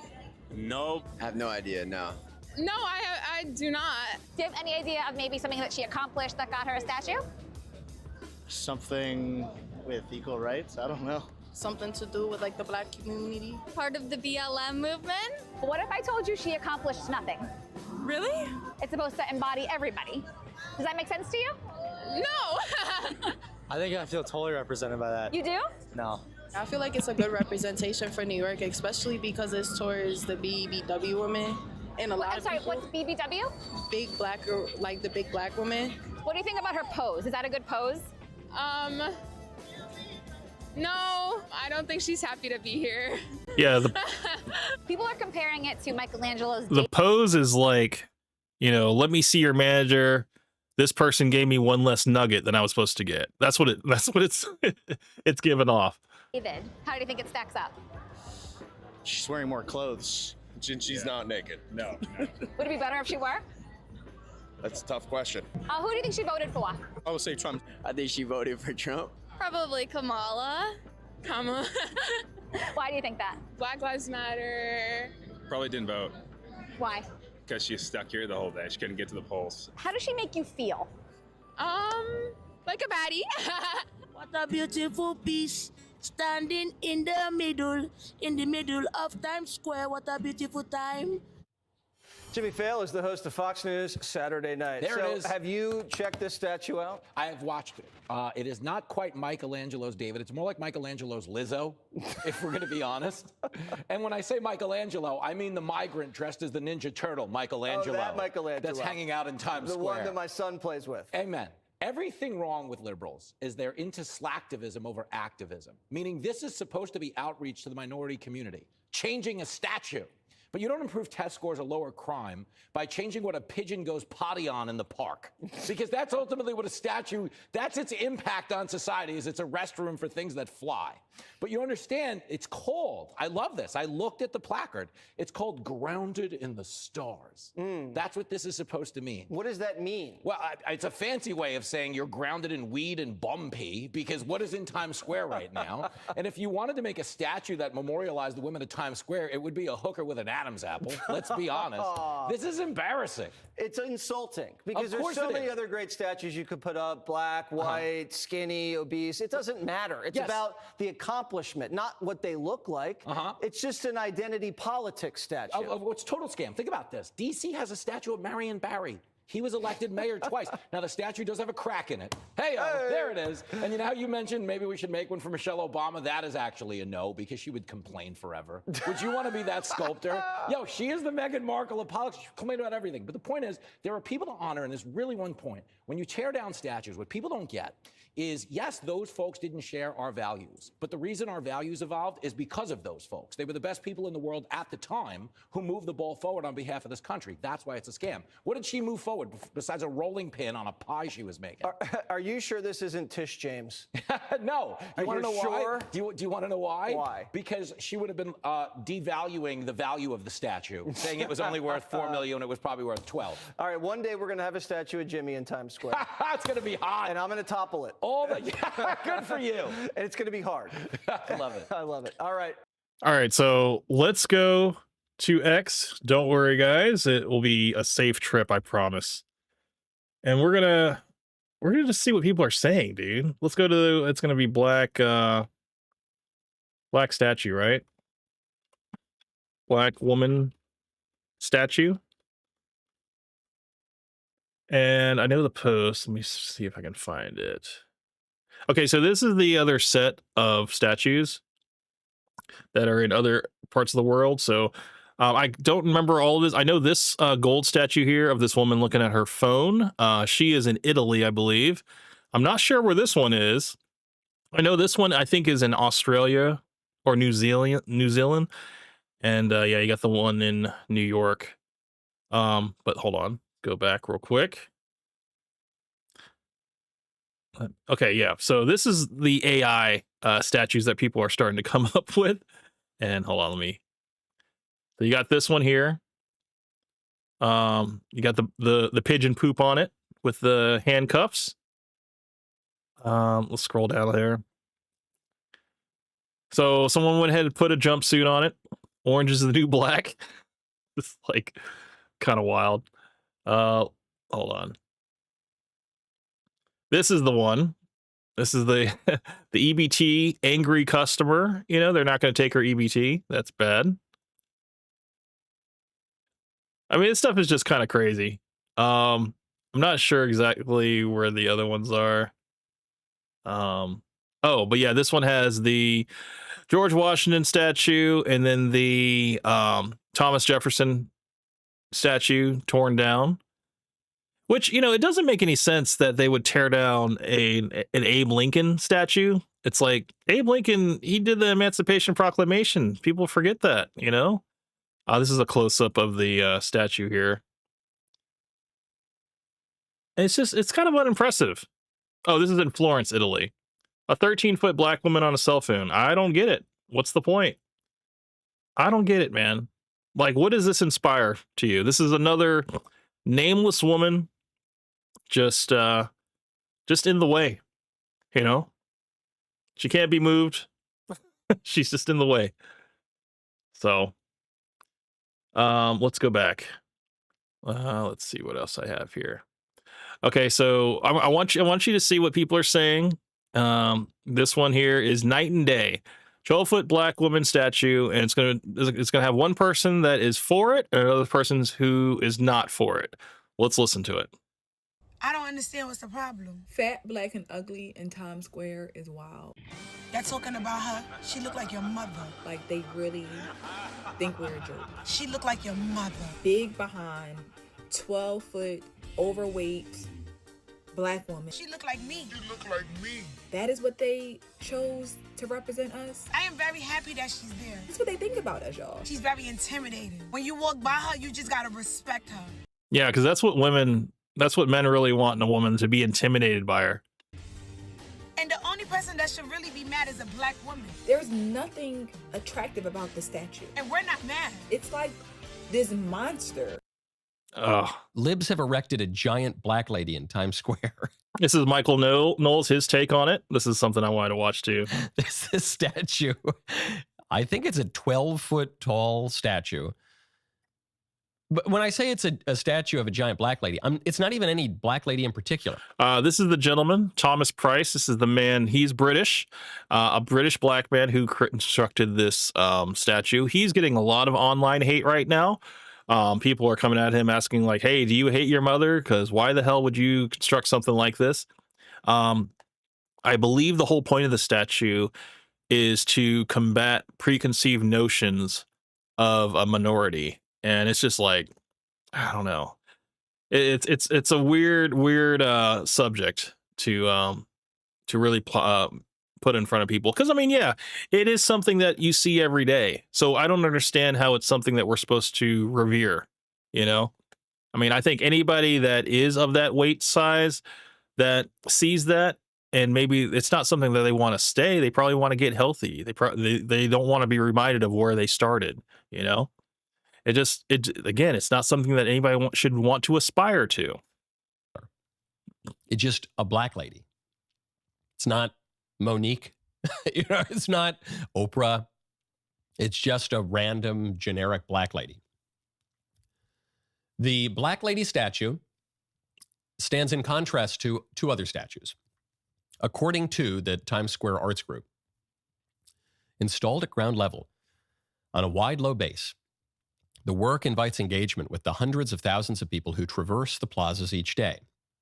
The woman in Grounded in the Stars cuts a stark contrast to the pedestaled permanent monuments, both white, both men, which bookend Duffy Square while embodying a quiet gravity and grandeur. Grandeur to the random black lady statue, kind of standing with bad posture. I don't know about that. But who are those two current statues of? Who is it just two random white men in the way that this is a random black lady? No. They're two specific white men. I think if that was the case, I think if it was like two random white men, people would be like, what the hell is this? Like, why are these nameless statues in our square? Like, it just, I mean, you'd probably would be better off having like gargoyles or something, you know? Like, you don't need to have nameless people in statues. Like, that stuff belongs, like, I don't know, maybe in a museum or whatever, you know, but not something that, I don't know. It just you should make things with a purpose, you know, make things that are worth inspiring, you know, but, you know, stuff that's like abstract art, you know, stuff that's like meant to be interpreted. I don't know, man. I don't know if it should just be plopped in probably one of the busiest areas of the United States. It just does not make sense to me, bro. One is Father Francis Duffy in Duffy Square. He was a World War II military chaplain. He's the most highly decorated cleric in U.S. history. Really heroic guy who would charge into gunfire to help soldiers. And the other one is George M. Cohan, the guy who more or less invented Broadway. He's the guy who wrote It's a Grand Old Flag. It's a grand old flag. It's a high-flying flag. And all these other great songs, really, really important to popular entertainment, musical theater, all the rest of it. In Times Square on Broadway, it makes sense for him to be there. Why is this random black lady statue there? They tell us it's to be a contrast to Father Duffy and George M. Cohan. It's to be a contrast to American symbols of heroism, American symbols of virtue, American symbols of entertainment and popular culture. It's supposed to be an antithesis to America. So basically, people that set out to accomplish something, it's a contrast to that. So this person accomplishes nothing, and they're not even a real person. And yeah, I mean, everything about them is not nothing worth accomplishing. So I guess he hit the nail on the head in terms of what he was going for. But still, you know, I don't know if this should have been made. I just feel like it's a waste of energy. That's not me saying that. That's them saying that. They are saying the point of erecting the random black lady statue is to be an antithesis to whatever America is. That's the intention. So we got to tear this stuff down. We have to stop it, not because it's a black lady. There are plenty of nice black ladies. Because the statue is, in fact, a rebuke of America as such. And we don't need that. We don't need that in our public square. In a world that constantly challenges. Now, I mean, the fact is that the statue is going to be taken down on June 17th. I think that's fine. You know, like it's a statue. It doesn't bother me. It's just the whole idea of it is what I don't agree with. But there's plenty of art that's out there that I might not, you know, agree with, but it's there and it's probably more permanent than this statue. So the only thing I will say is, you know, people just doing what other people are already doing. People are just putting their voices on the internet and they're signing petitions and stuff like that, but it's not a permanent thing. You know, it's probably going to end up in some museum somewhere, or maybe a garbage heap. Who knows? You know, maybe the bronze will be used for something else later down the line. Maybe for bullets for World War III. Who knows?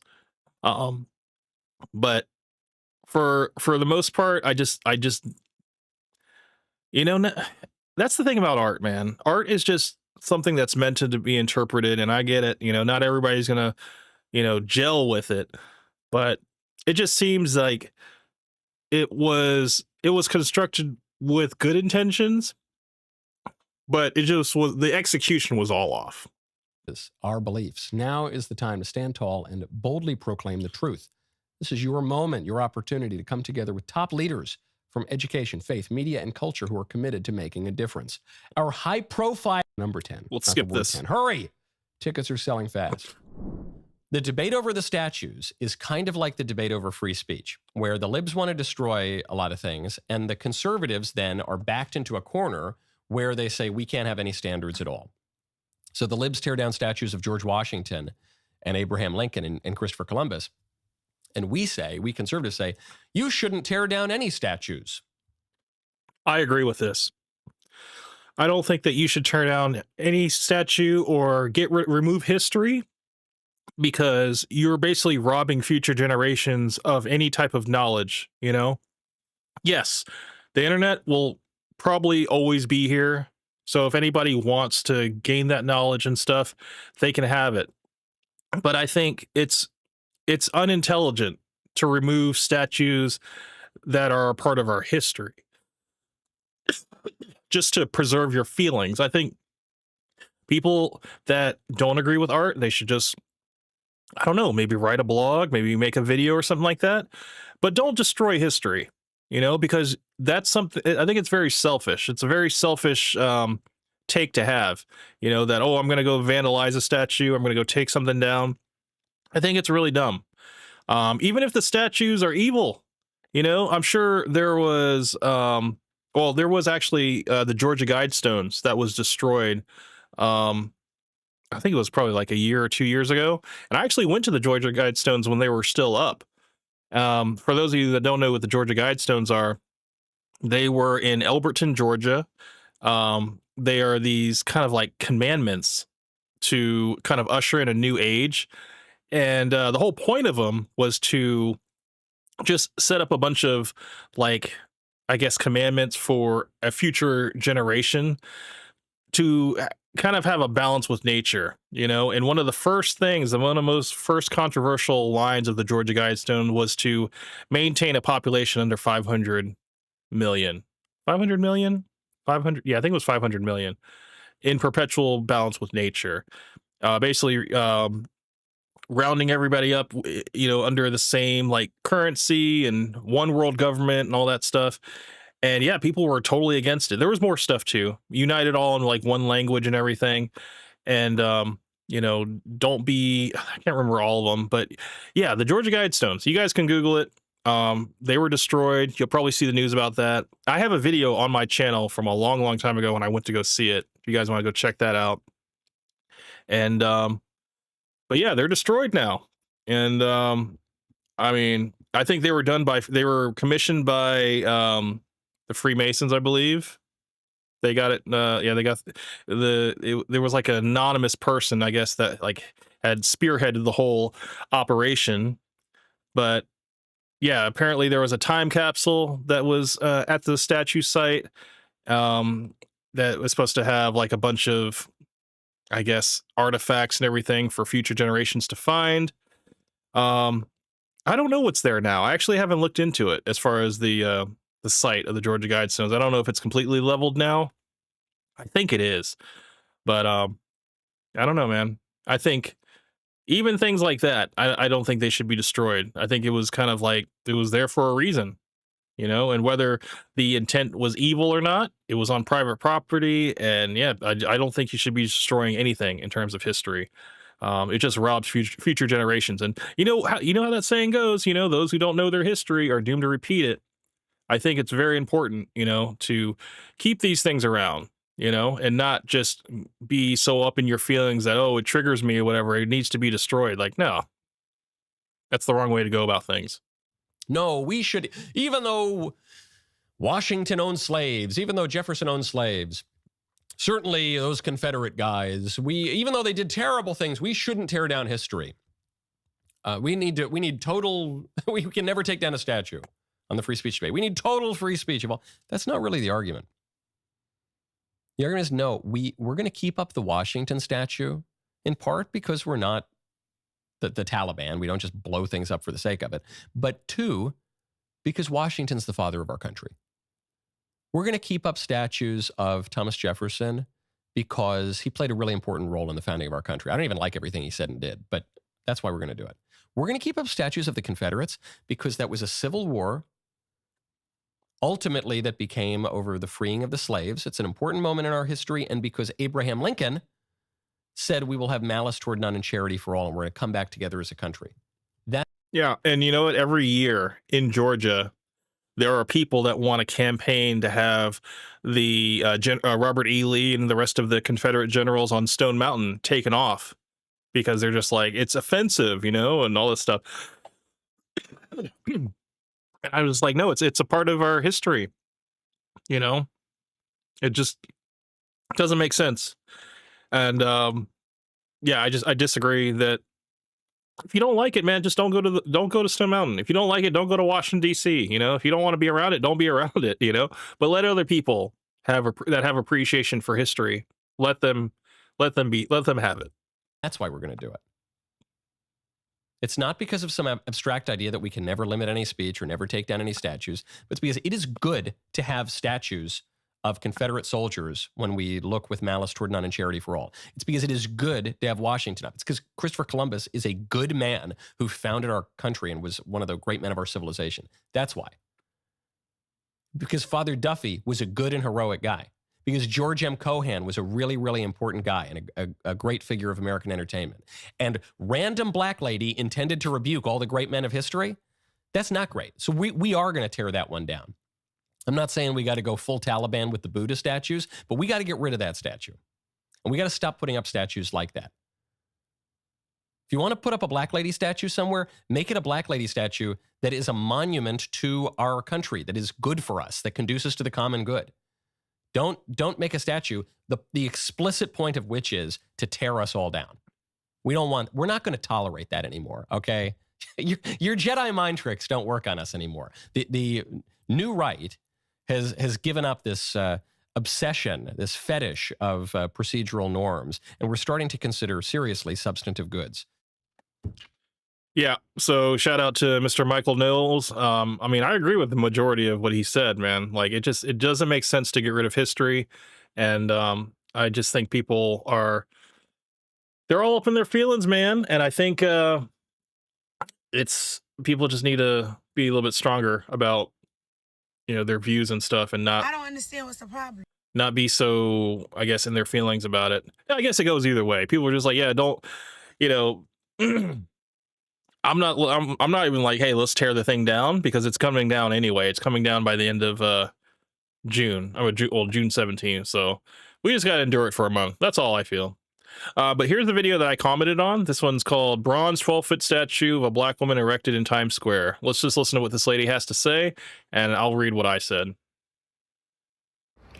I think it's absolutely hilarious how everyone, especially black men, are pretending to care about the representation of black women as it pertains to this 12-foot statue in the middle of Times Square. It's not because she looks obese, which she doesn't.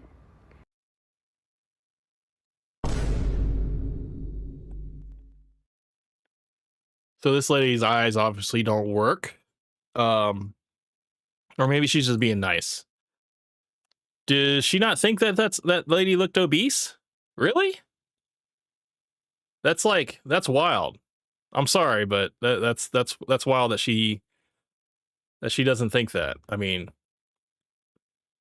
I would say this person, even though it's not a real person, probably has type 2 diabetes, is probably about 200 and maybe 40, 50 pounds, maybe more. I mean, the fact that she's 12 foot, if we were to do this to scale, she'd probably be, I don't know, maybe like 5'9", 5'8", 5'9". And yeah, probably definitely over 200 pounds, about 200, maybe 250. Yeah, that's obese. But according to this lady, she's not. Let me just go back. Let's listen to what else she has to say. It's not because she's in regular clothes. It's because she's black. It's because she's black. I wish y'all would just be honest. And some of these comments I'm seeing under these videos made by mostly black men are disgusting. They are absolutely disgusting. And as for the black woman saying she doesn't represent me, who does represent you? Because when I click on your photo, that lady looks just like you. Would you have been happy if she maybe had a BBL? Would you have been happy if she had a 30-inch bust down? What does represent you? Because you don't represent you. I am in shock. That statue looks like a common black woman that you see every day on the street. Which does not make any sense to why we're making a statue of a common person. You know, it doesn't make any sense. Since when do we make statues of common people? It doesn't make sense. You only make statues of great people, people that have changed history, people that people look up to. It doesn't make sense that we're making statues of just NPCs now. And it pisses you off. And we all know why. It's not because she's black. I don't understand what's the problem. It's not because she's black. Okay, let's go back. I think it's Hold on. absolutely hilarious. So this is what I wrote. The statue doesn't represent anything worth aspiring to. Are we supposed to be impressed by mediocrity? A statue representing the common people makes zero sense. I have no issue with the statue being black. There are plenty of examples of black excellence. There is nothing empowering about a figure who didn't earn the opportunity to be revered. And I mean, I feel like that was a pretty balanced argument, man, but it just didn't make sense. I was like, I don't get how people are just like really going in about this whole thing. Let me see. I think there's one more. Yeah, let's listen to this one. This is by Mr. Matt Walsh, also of the Daily Wire. Let's see what he has to say. I mean, he could have made a sculpture of a black person who looks like Zeus or something. Instead, he gave us a statue of Queen Latifah on her day off. Now, it used to be that if you were in the mood to see some exotic contemporary sculptures that were created by an unimpressive foreign artist, you had to go to a museum. And that was pretty much your only option. You know, it was like going to a movie theater before Netflix or buying a book at Barnes & Noble before Amazon. We had dedicated buildings for everything, including contemporary art. And if you didn't drive to a museum with an express intent of quietly observing a groundbreaking new sculpture, in all likelihood, you probably wouldn't see one at all. But then, as we all know, museums fell out of favor, at least for this particular purpose. You find a lot of theories as to why that happened, but in this case, the simplest explanation is probably the best. People stopped going to museums to see contemporary art because contemporary art is really, really bad. And normally, when people stop consuming content because it's bad, that forces some kind of change in the content. The creators might go back to the drawing board and come up with something else as a way to entice audiences. That's normally how these things go. But in the field of contemporary art, which of course is... Or they make the art free for the public. They make it to where like, oh yeah, you definitely don't have to pay to see this one. But you will see this one. My true passion in life. That's not what happened. Instead, artists, and particularly sculptors, have come up with new ways to force people to look at their most unimpressive and pretentious creations. Maybe no sculptor on the planet is more adept at this particular skill than a man that you never heard of named Thomas Price. Without any sense of shame, Thomas Price has compelled innocent bystanders to observe his garbage sculptures by placing these sculptures in their way in public places. In fact, in some cases, he's placing these sculptures in the middle of walkways. And on top of that, every single one of these sculptures depicts the same thing, which is a nameless, random black woman who looks very annoyed and unpleasant. Yes, all over the world, sculptures of random black women are being thrust upon the public, and it's all because of a British guy named Thomas Price, who's apparently very angry that people don't go to museums anymore. This is actually something of an epidemic. So we'll go through some of these black woman statues here. This is a picture of one of them. It's from New Orleans City Park, and as you can see, the woman is positioned directly on top of the walking. Yeah, I think this statue, if it was going to be made, it needs to be somewhere on the lawn. You know, maybe on maybe a platform or something, like a little circular platform, or just on the lawn, so it's not on the sidewalk. This is very intrusive. Path. And according to the official description of the sculpture, quote, Price's sculpture, titled Time Unfolding 2023, is a 9-foot-tall statue of a woman looking down at her cell phone, seemingly paused in contemplation. The work is part of a series depicting everyday fictional subjects at a monumental scale, combining traditional sculpting and digital technology to question how society projects ideas and expectations through public space, close quote. Now, to me, this looks like That was a big word salad for a person that's just looking down at their phone. It's like, I don't understand how you came up with all of that when it's just like, no, this is just the simple fact of someone just in their own bubble, looking down at their phone, completely tuned out from the rest of the world. I don't understand why you couldn't have just named it that. Like a customer service representative for Frontier Airlines refusing to take my complaint seriously, but I guess she's supposed to look contemplative. And it wasn't just New Orleans that was treated to this extraordinary combination of sculpting and technology, whatever that means. The good people of Florence were also treated to a blinged out gold version of the sculpture. Here's what that looks like.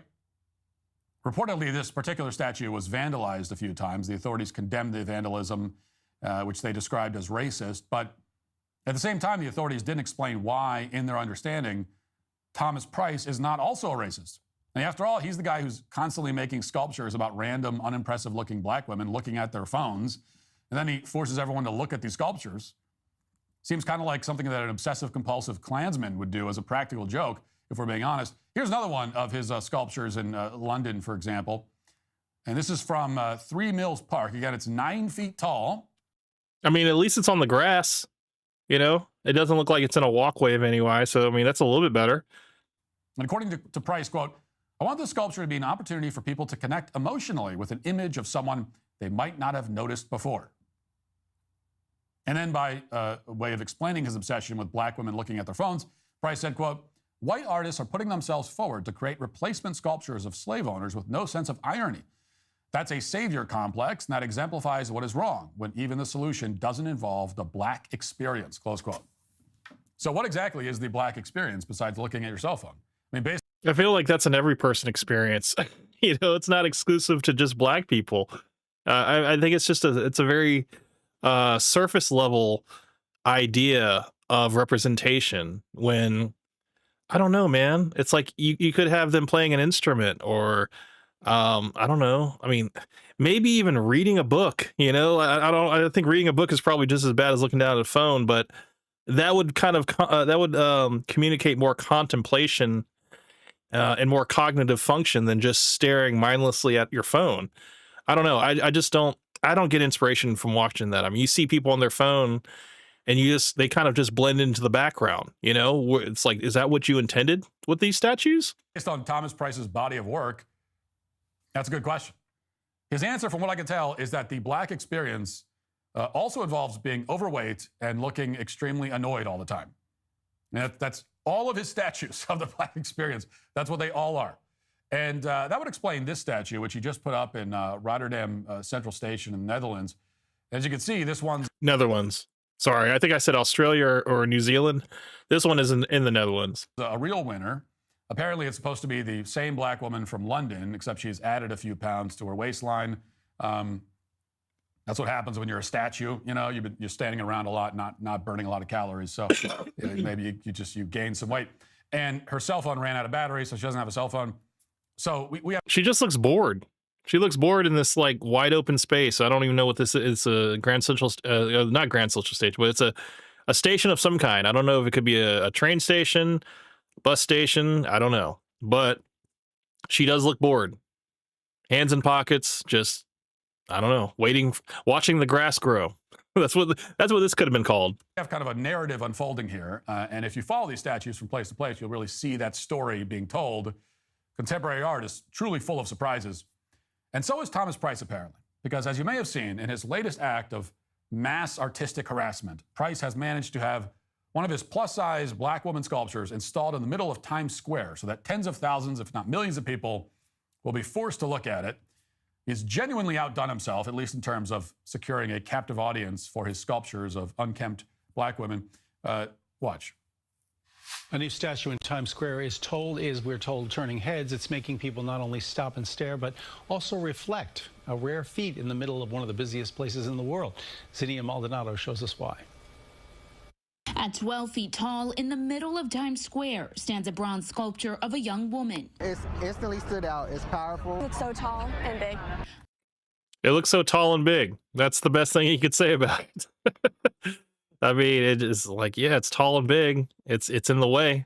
That's what I would have said. The sculpture, created by artist Thomas Price, was unveiled at Duffy Square last week, and in just a matter of days, it has stopped hundreds in their tracks. Who is she? Well, technically, she's whoever you want her to be. Me being a plus-size black woman, I kind of looking at it was just like, oh, I wonder what me as a small child would have thought looking at something like that. Representation. Tourists and New Yorkers we spoke with What do you think about it now as an adult? I mean, I think it's fine that it brings you back to that time when you were a child and overweight, but you're an adult now, so you can probably articulate your point. I mean, how does it make you feel now? Do you feel good that it's out here, that you have a 12-foot representation of yourself? I mean, does that make you feel good? I mean, I don't know.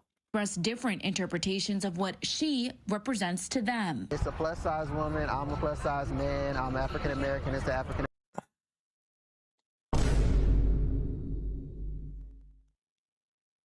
Did he just say he's a plus-size man?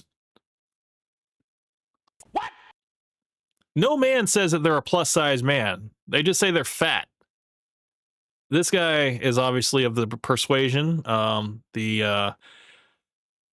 So, yeah, he's a plus-size man. Let's let him have it. American woman statue. So just seeing another piece for me to stop and just have a moment with was very powerful. If you look at the eyes, it's looking straight at something, it's focused, it's purposeful. What?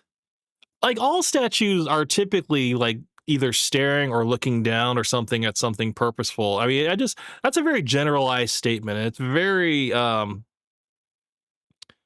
what is the word?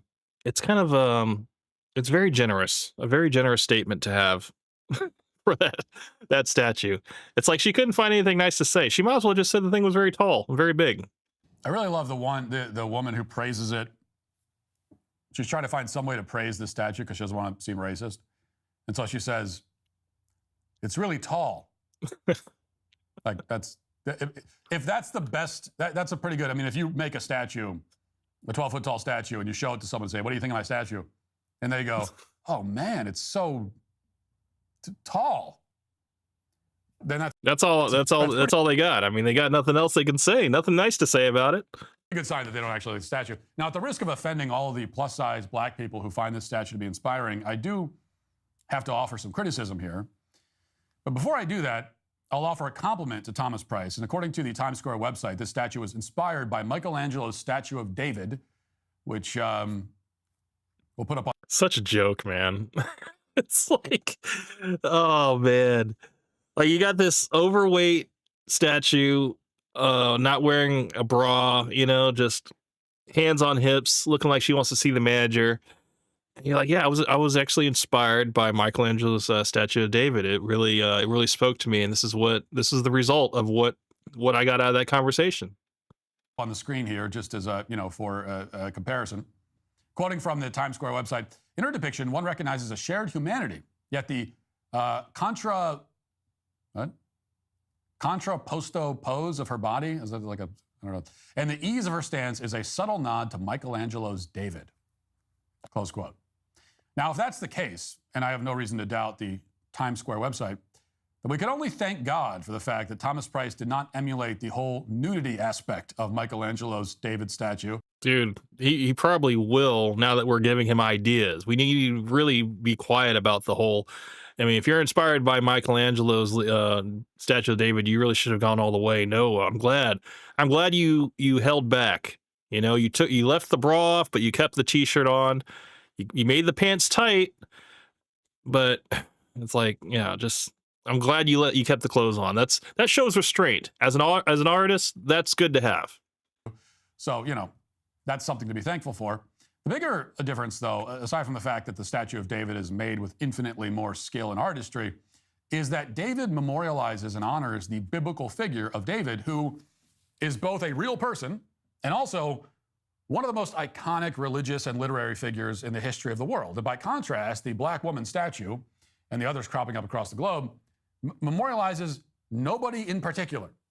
Now, maybe it's supposed to be a celebration of blackness or something, but it doesn't even accomplish that because the woman is frumpy and overweight. I mean, he could have made a sculpture of a black person who looks like Zeus or something, like impressive, strong, imposing. Instead, he gave us a statue of Queen Latifah on her day off. You know, back in the day, animals used to be raised on small family pastures, but today we have these. They're called concentrated animal feeding operations, or CAFOs. This is an ad. Let's skip it real quick. Let me see if there's any more. I think this is yeah, this is it. Statues and monuments should do two things. First, it should point our eyes and hearts towards something beautiful. And secondly, it should celebrate some important figure in our history or our shared cultural mythology. And as long as it does the first, which is point our eyes towards something beautiful, the second isn't always necessary, but these statues do neither. And at the same time, the left is glorifying this garbage. They're tearing down statues that actually do memorialize significant figures in our history. New York took down the Teddy Roosevelt statue outside of a museum of natural history. New Orleans and Virginia both got rid of their Robert E. Lee statues. And now in Chicago, the mayor is suggesting that the city is about to hide two statues of Christopher Columbus, an infinitely more impressive man than any politician who's ever led the city of Chicago. Watch. We do have to make sure that our presentation is depicting not just truth, but the best part of our existence, which is our collective humanity. The Park District is planning to clear away the larger Grant Park statue's base and redesign the plaza as a gathering space that will accommodate temporary art. Now, as the Chicago Tribune summarizes this plan, quote, the Grant Park and Arrigo Park Columbus statues have hung in political limbo since then Mayor Lori Lightfoot removed them amid protests in 2020, but Mayor Brandon Johnson's newly appointed Park District CEO announced a deal last week to loan the smaller statue, which had been in Arrigo Park, for a planned Italian immigrant museum and clear away the larger Grant Park statue's base. The Italian-American Human Resources Foundation of Chicago blasted the agreement to get the statue back as cultural treason, saying, quote, the statue will be hidden away indoors out of public sight as part of an undefined museum-style exhibit, a sad final disposition of a statue of the heroic navigator whose voyages led to the introduction of Western European civilization and culture to a new world, close quote. Well, we can't have nice things, you guys. You know, it's like a small group of people mess it up for the rest of us, you know, that actually respect history. It's just, you know, because of their feelings, identity politics, not feeling represented in history. It's like, you can't go back and change the way history happened, you know? So you can't just destroy something just because you feel like, you know, you don't like it. It offends you. I just think, yeah, it's unfortunate that, yeah, it's a small group of people that mess things up for everybody. I think cultural treason is one of the better ways of describing what's happening here. They're not just removing the statues of heroes like Columbus, as deranged as that is already, to remove those statues. They're also installing random obese women as a replacement. And they're doing it because they have no historical heroes of their own. You know, everyone who was born prior to, say, 2005 is inherently problematic to the left. And therefore, instead of monuments to great men like Columbus, people all over the world are being forced against their will to look at displays of generic mediocrity. But as annoying and depressing as this might seem, you have to remember that the reason these statues are being inserted into every public space imaginable is that if people aren't forced to look at them, nobody would bother. This art is worth precisely what people would pay to see it, which is $0. And that is why Thomas Price and his weird obsession with statues of bored-looking black women are today canceled. If you'd like to see what else I have to say, you can access my...